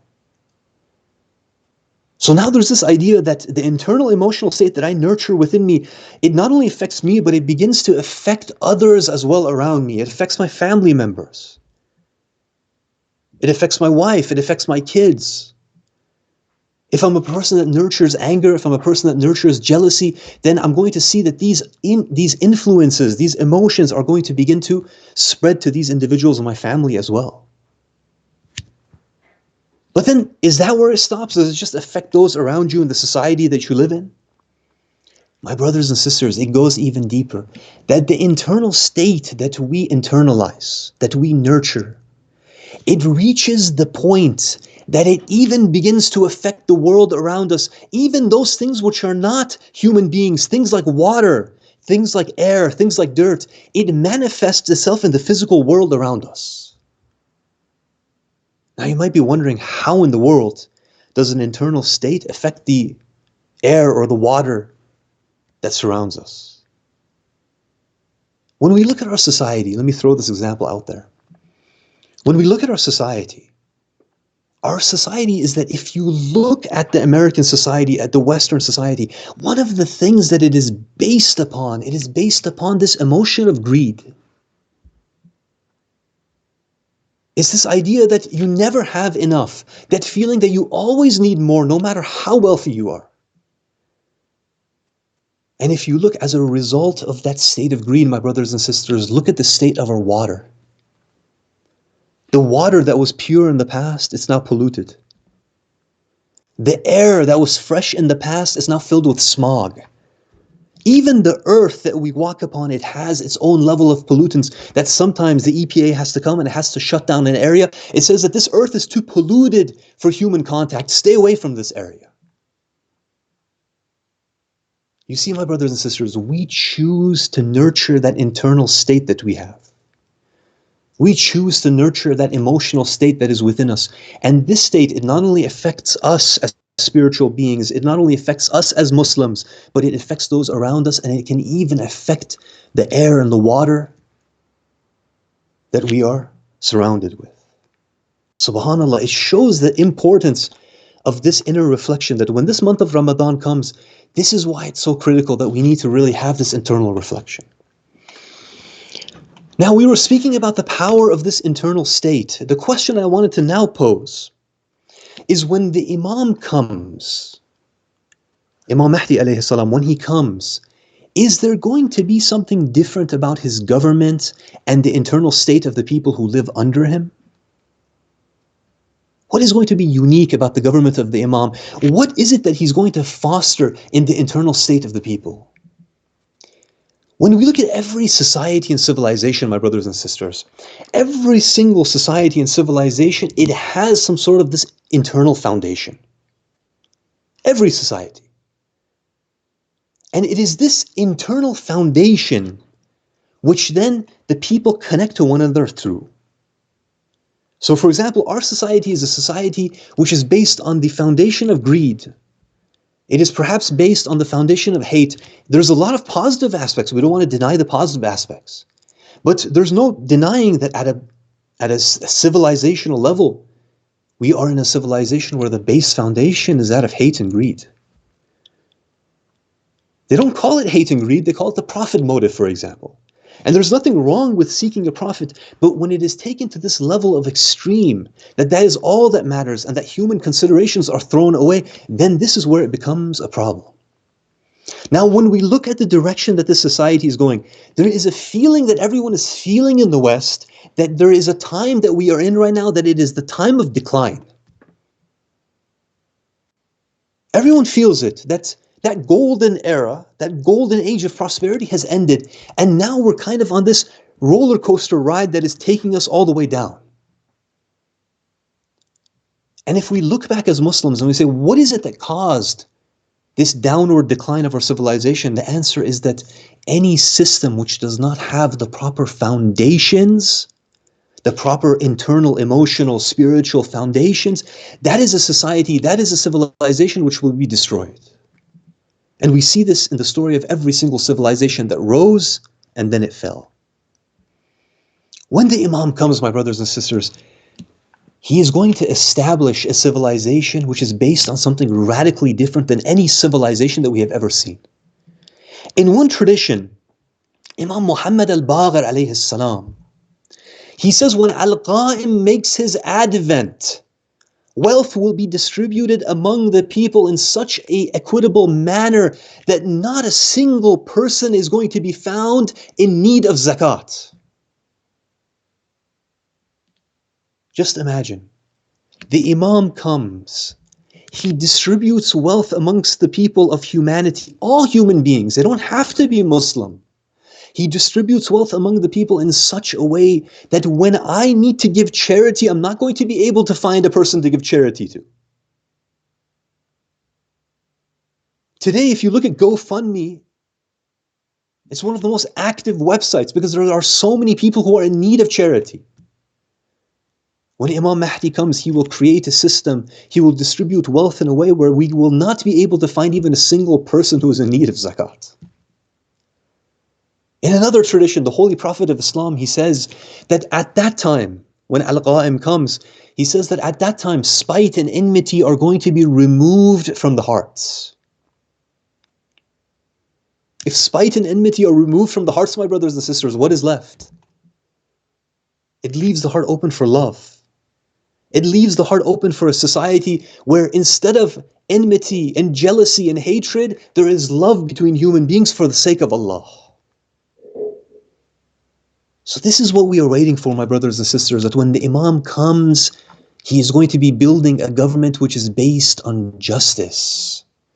Now, if this is the case, that the Imam is going to be building this government which is based on justice, which is going to be based on the internal foundations of love, then we need to begin to look at ourselves, because me as a mu'min, I am trying to establish the way, I'm trying to pave the way for the coming of my Imam.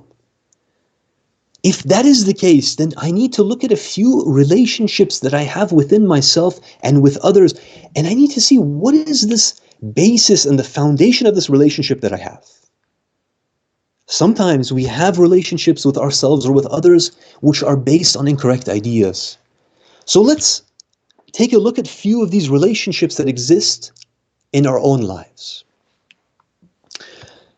The first type of relationship, my brothers and sisters, is the relationship that Allah has with me.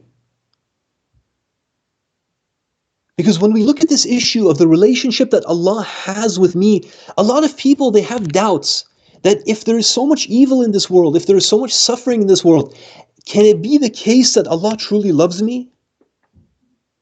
The answer, my brothers and sisters, is that Allah loves us at a level that we cannot imagine. If you want to know one of the proofs that Allah loves you, is that He had no need for you, but He created you.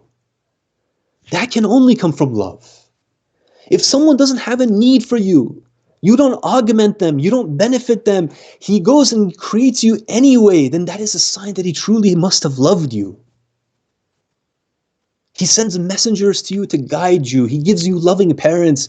He gives you children. He gives you everything that you need to grow. This is the sign of love, that when we look at the dunya around us, it is filled with the signs of Allah's love for us. In one of the traditions, my brothers and sisters, there is a tradition that says that God, on the day that He created the heavens and the earth, on the day that Allah created the heavens and the earth, He created 100 mercies. 100 mercies. The hadith then continues that each one of these mercies is the vastness of the heavens and the earth. Then of those mercies, He sent down one of them to the earth. Just one of them out of those 100. And then the hadith mentions that through means of this mercy, the people have mercy upon one another. The mother has mercy for her child. The birds and the other animals drink water, and the people live their lives. Just imagine all of the mercy and all of the love that we experience in this world.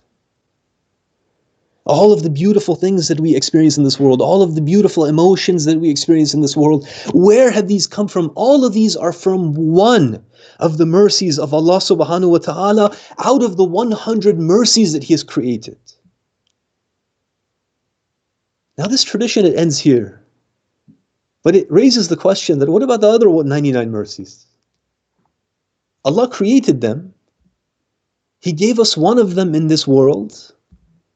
So what is He going to do with the other 99 mercies that He created? Another tradition answers this, my brothers and sisters.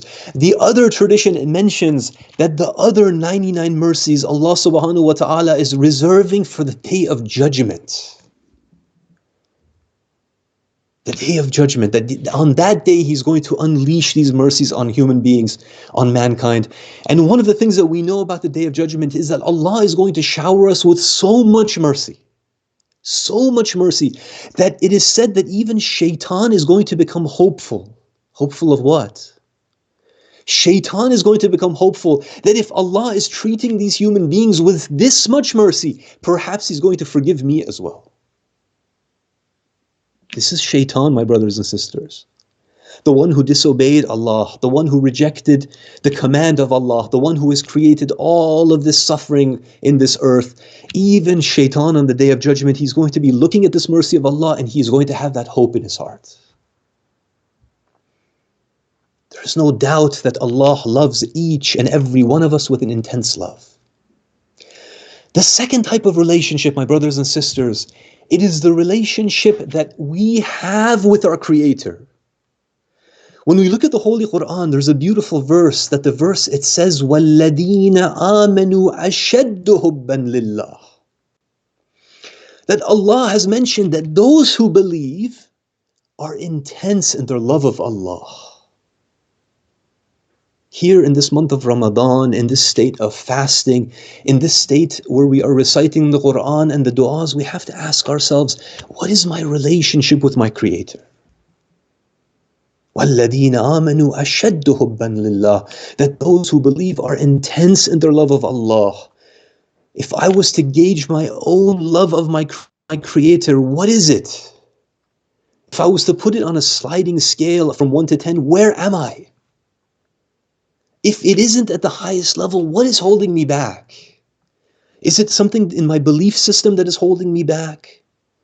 Is it that I'm lazy and I'm not doing the things I should be doing in this world and that is holding me back? What is it? Is it a lack of knowledge? What is it which is holding me back from being one of these who are intense in their love of Allah? Because when we look at the things which Allah has given to us, how can we not be intense in our love? If we look at everything which Allah has given us, He's given us these hands, these arms, these eyes, these ears, all of the things which He has given to us, how can I not have this intense love for my Creator? Unfortunately, my brothers and sisters, many times when we look at the believers, even beyond the Muslim world, whether it's Christians or Jews or Hindus, when we look at the believers who believe in a Lord, many times we have a very one-sided relationship with our Creator. That the relationship that we have is based on what we get from our Creator. And as soon as that relationship is one where we're not receiving from our Lord, then we become upset. We become despondent. Allah sends us a test in order to see who we are. We become hopeless of His mercy. Most of us, we have this type of a relationship that as long as the going is good, we're happy, we're obedient, we pray, we fast. But when the going gets good, we begin to get upset and we become anxious and we become not that believer that we should be. This is where Imam Hussein alayhi salam, what did he mention? He mentions that for most people, religion is just a movement of their tongues. That this relationship that the vast majority have with their Creator is a very superficial relationship. So the question that I ask myself first and foremost is that on this month of Ramadan, this holy month, what is my relationship with my Creator? Am I one of those who are intense in their love of Allah? Or am I one of those that if things become a little bit difficult, I give up hope? I need to examine myself.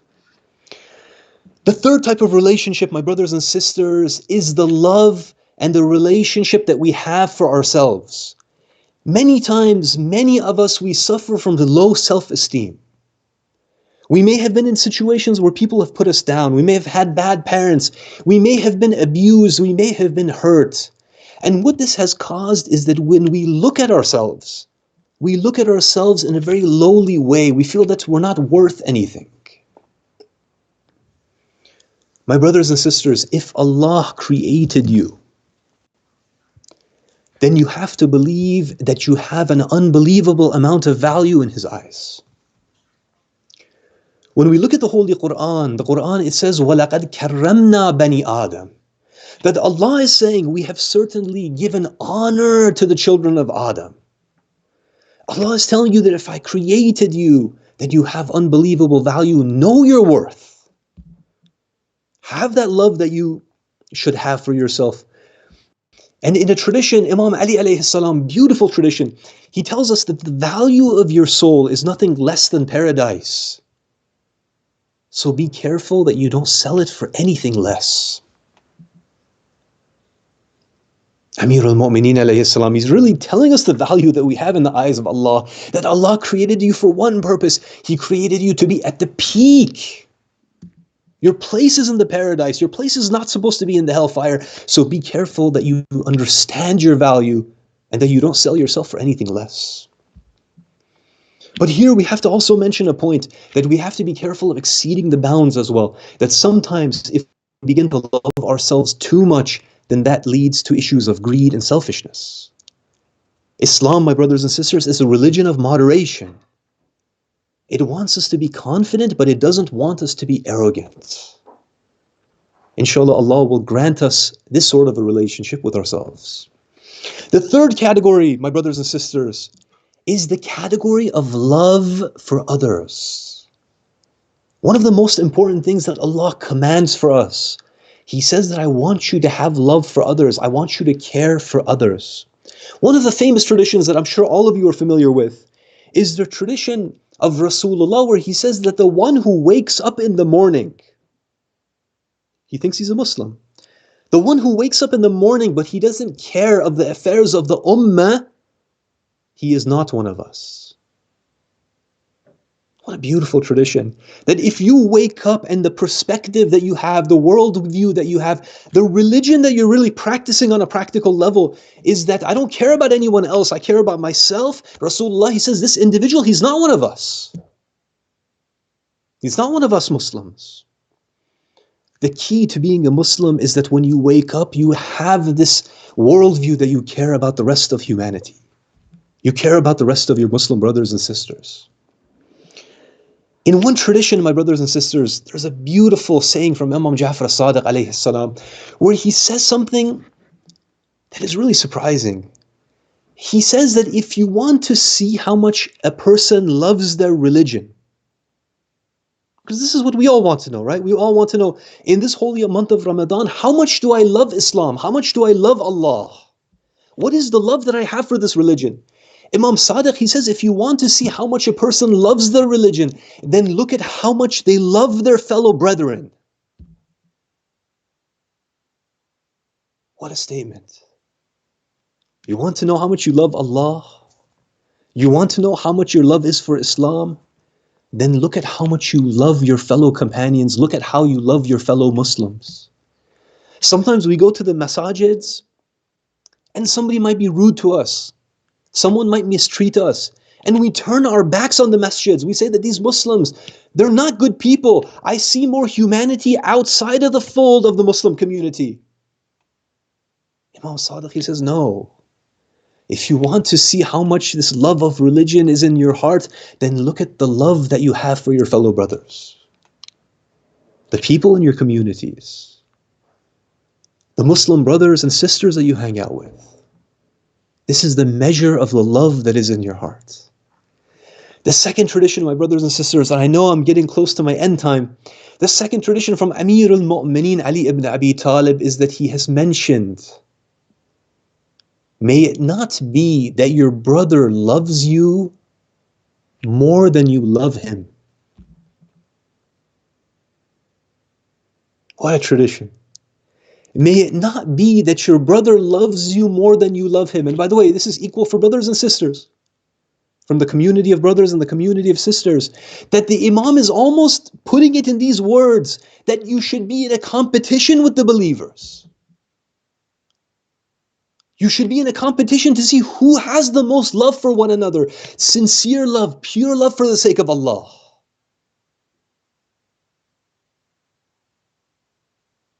May Allah inshallah help us, because I think that, at least speaking about myself first and foremost, we're very far from the state of faith.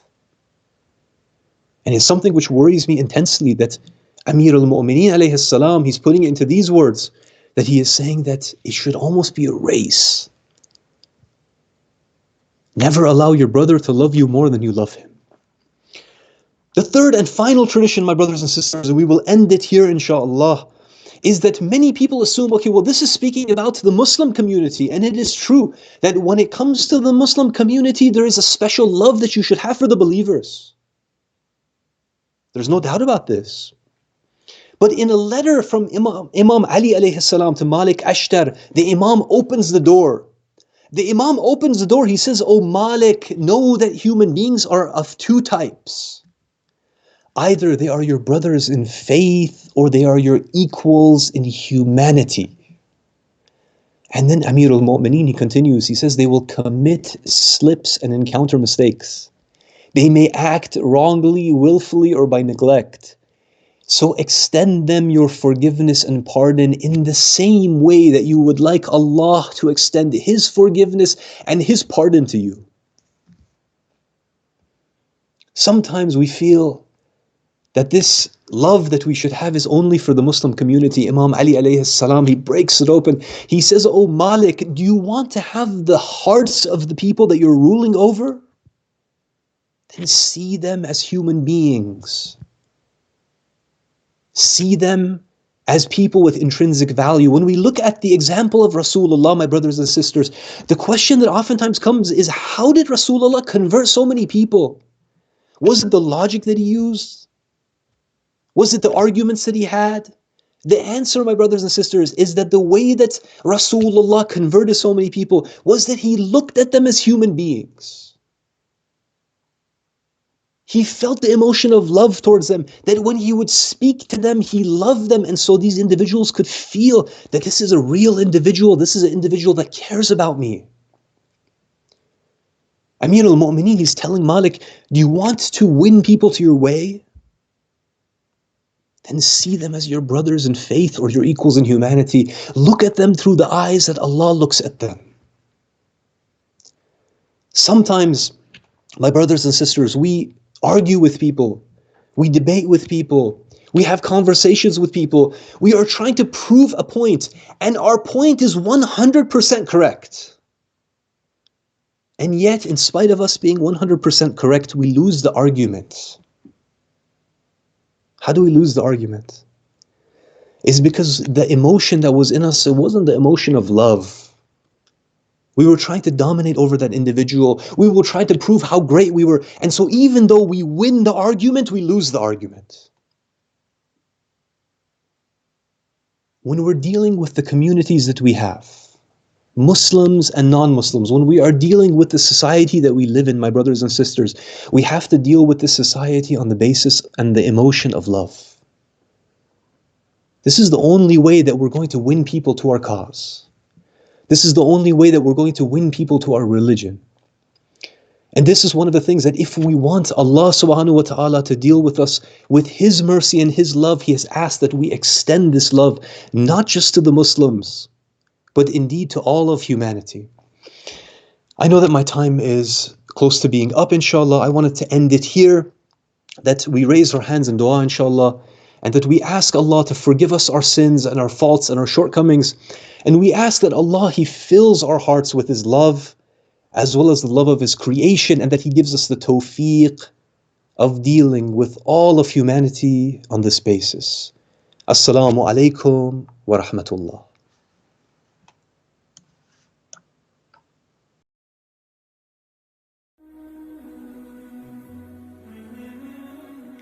Assalamu alaikum wa rahmatullahi wa barakatuh. Dua of the 11th day of the month of Ramadan al-Mubarak. Bismillahir Rahmanir Rahim. With the name of Allah, the All-Compassionate, the All-Merciful. Allahumma habbib ilayya fihi al-ihsan. O Allah, on this day, give me tawfiq to love goodness. وَكَرِّهْ إِلَيَّ فِيهِ الْفُسُوقَ وَالْعِصْيَانَ, and to detach myself from corruption and transgression.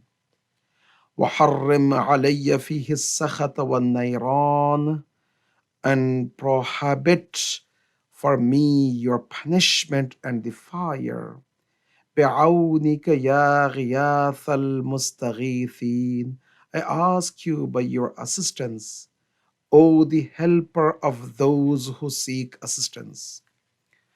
Brothers and sisters, in today's dua, we have great lesson to learn.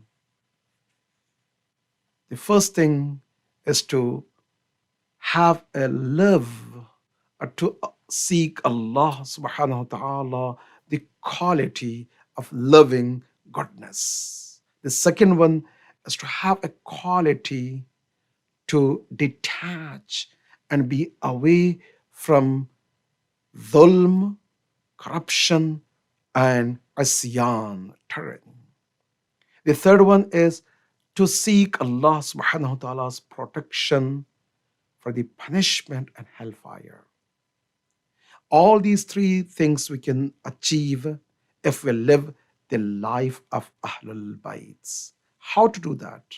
First thing, as Ahlul Bayt, beloved Imam Amir al-Mu'mineen and others repeatedly mentioned that don't follow shaitan, whether outer shaitan, which is weak, or inner shaitan, which is our desires, khannas. Second one, not to follow any oppressor. The third one, to avoid any mischief or division among the peoples, among the centers, among the groups. The last one is to keep the secrets of the people and not reveal the secrets of the people. It's a beautiful sayings from ahadith and riwayat. Qalbul mu'min, the heart of the believer, is a cemetery and graveyard of the secrets of the people. When people they tell you any secret, keep that up and don't reveal to anyone. Wassalamu alaikum wa rahmatullahi wa barakatuh.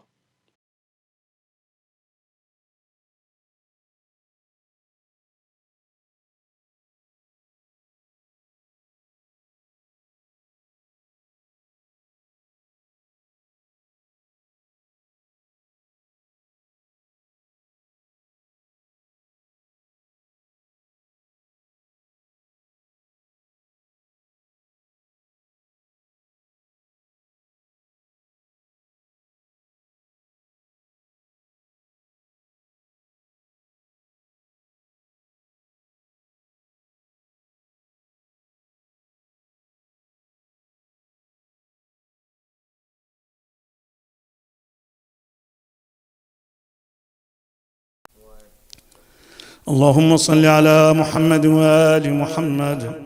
بسم الله الرحمن الرحيم. يا علي يا عظيم يا غفور يا رحيم، أنت الرب العظيم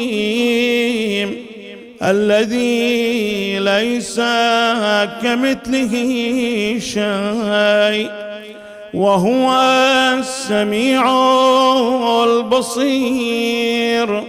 وهذا شهر عظمته وكرمته وشرفته وفضلته على الشهور، وهو الشهر الذي فرضت صيامه علي، وهو شهر رمضان الذي أنزلت فيه القرآن هدى للناس وبينات من الهدى والفرقان وجعلت فيه ليلة القدر وجعلتها خيرا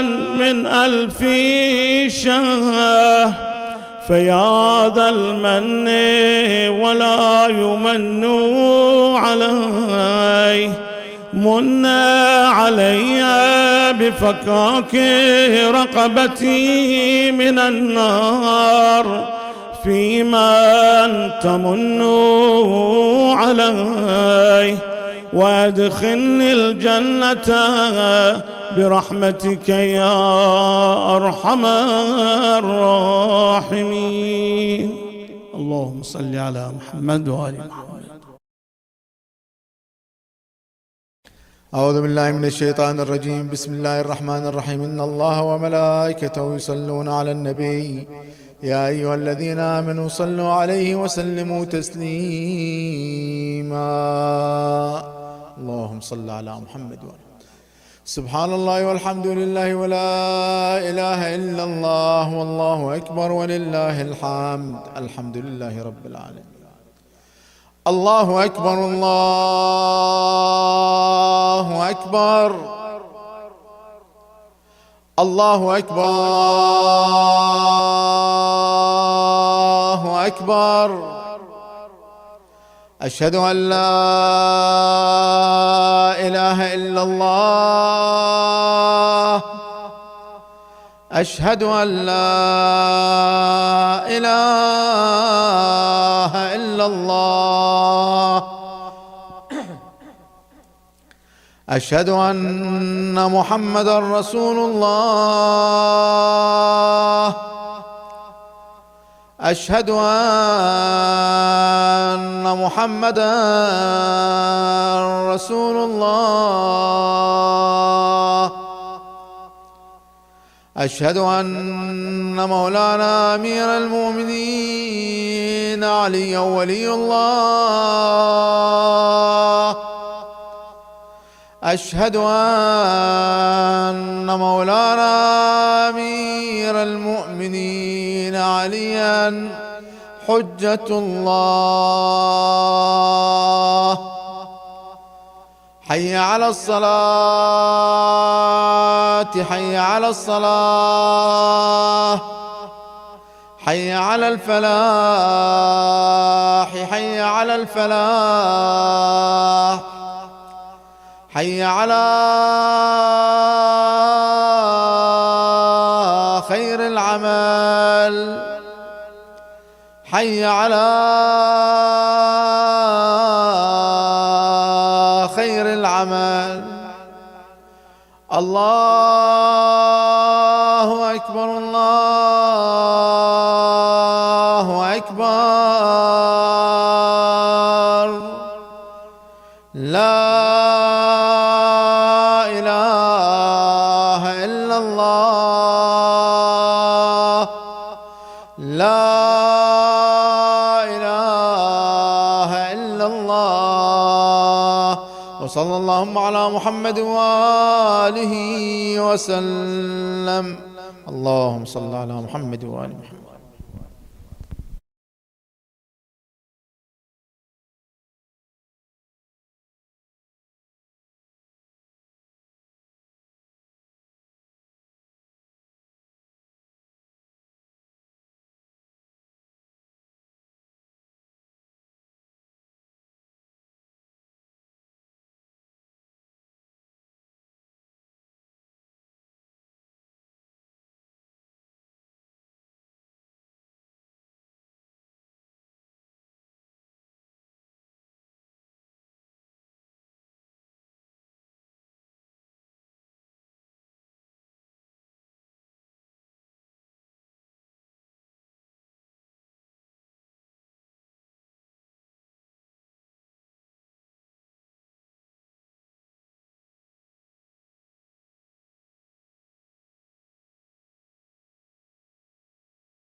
اللهم صل على محمد وآل محمد وعجل فرجهم.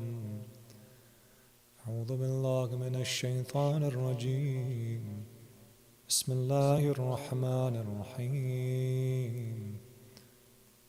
اللهم إني أسألك وأتوجه إليك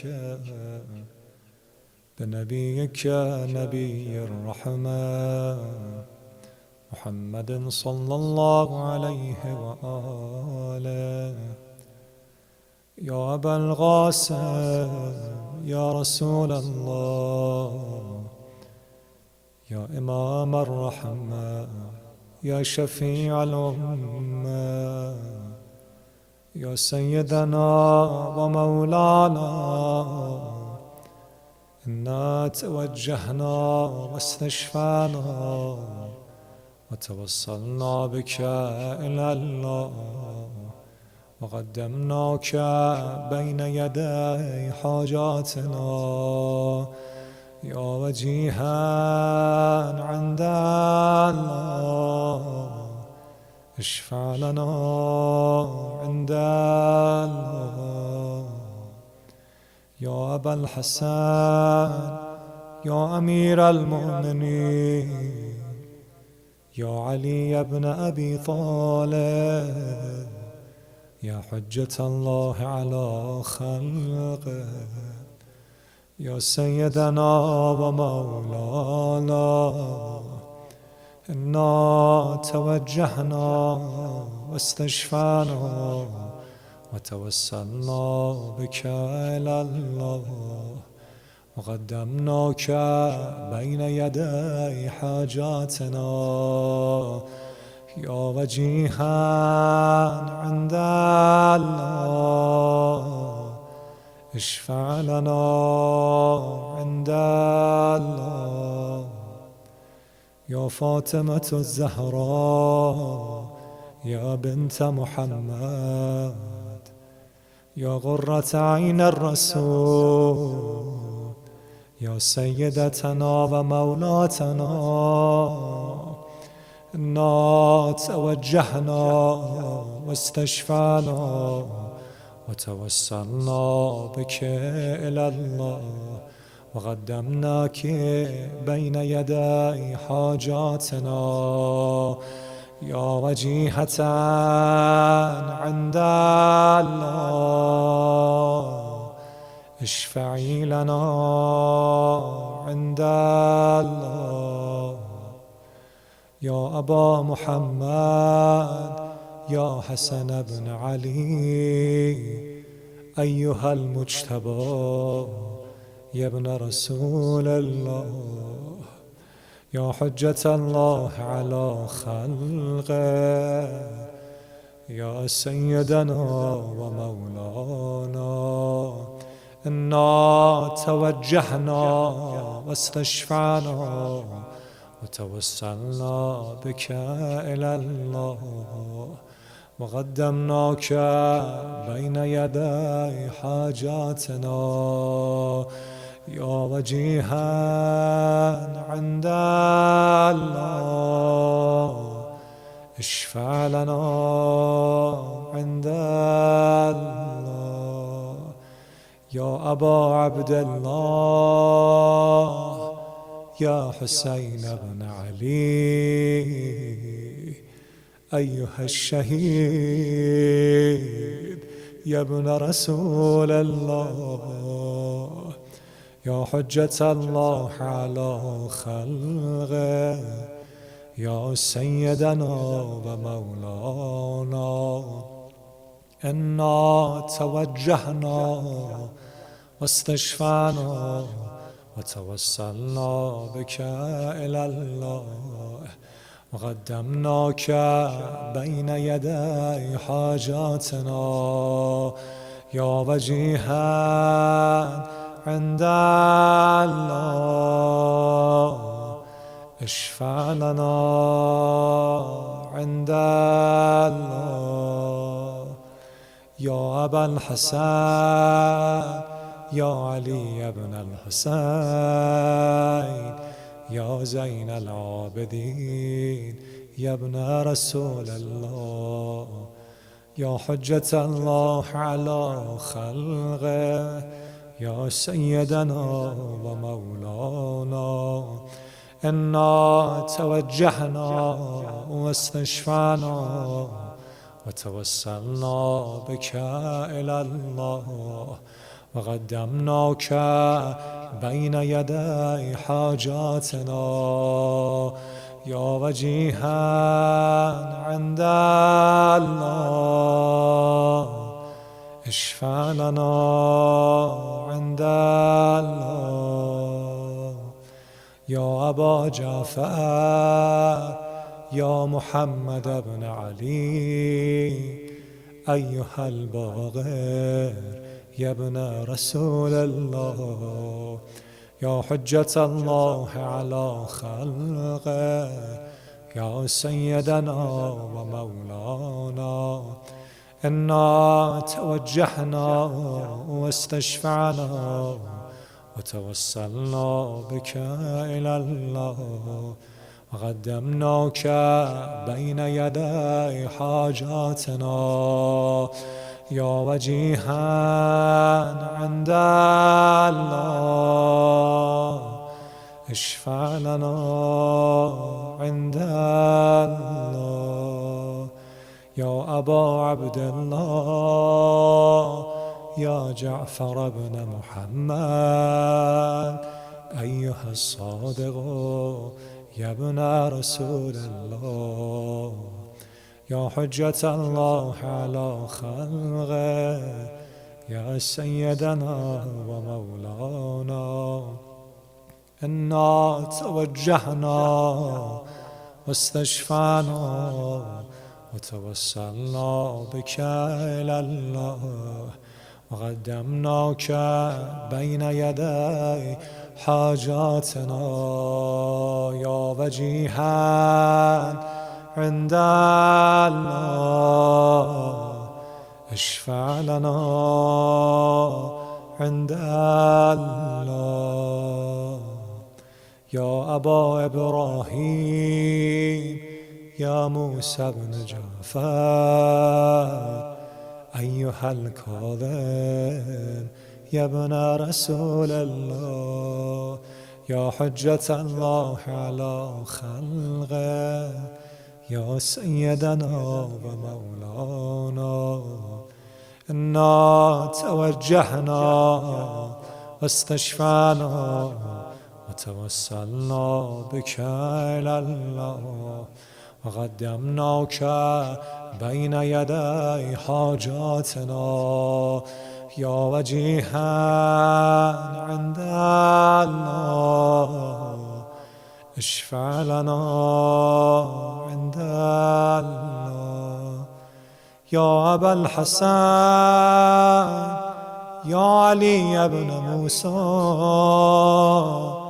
أيها الرضا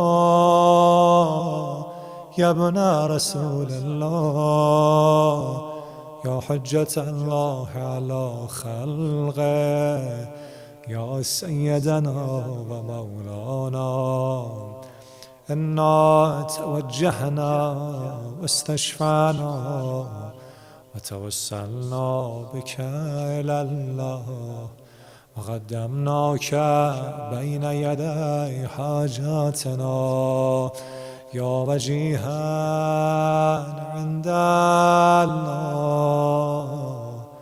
اشفع لنا عند الله يا أبا جعفر يا محمد بن علي أيها التقي الجواد يا ابن رسول الله يا حجة الله على خلقه يا سيدنا ومولانا إنا توجهنا واستشفعنا وتوسلنا بك إلى الله وقدمناك بين يدي حاجاتنا يا وجيها عند الله اشفع لنا عند الله يا أبا الحسن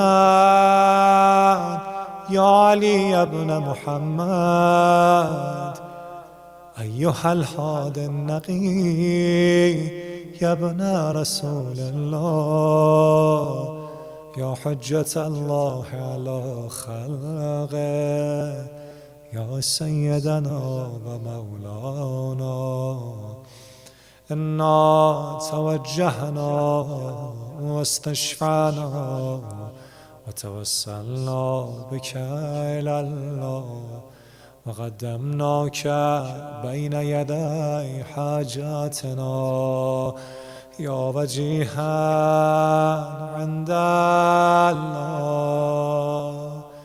اشفع لنا عند الله يا أبا محمد يا حسن بن علي أيها الزكي العسكري يا ابن رسول الله يا حجة الله على خلقه يا سيدنا ومولانا إنا توجهنا واستشفعنا وتوسلنا بك إلى الله وقدمناك بين يدي حاجاتنا يا وجيها عند الله اشفع لنا عند الله يا وسي الحسن والخلف الحجاج أيها القائم المنتظر المهدي يا ابن رسول الله يا حجة الله على خلقه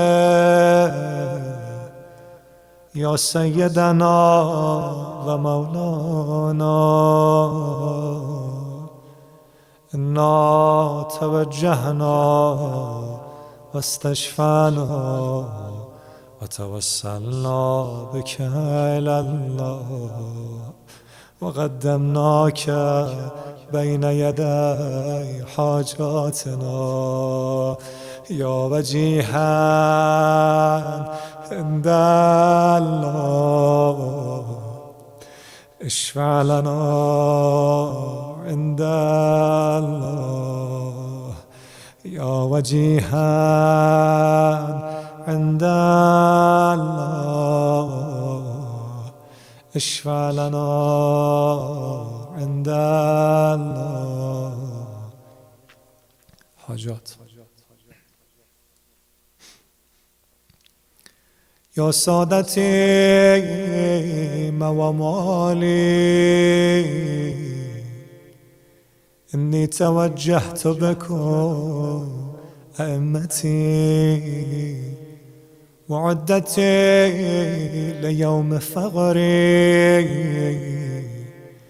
وحاجتي إلى الله وتوسلت بكم إلى الله واستشفعت بكم إلى الله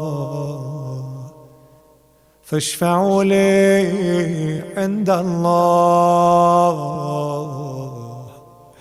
واستنقذوني من ذنوبي عند الله فإنكم وسيلتي إلى الله وبحبكم وبقربكم أرجو نجاة من الله فكونوا عند الله رجائي يا ساداتي يا أولياء الله صلى الله عليهم أجمعين. ولعن الله أعداء الله ظالميه من الأولين والآخرين. آمين رب العالمين.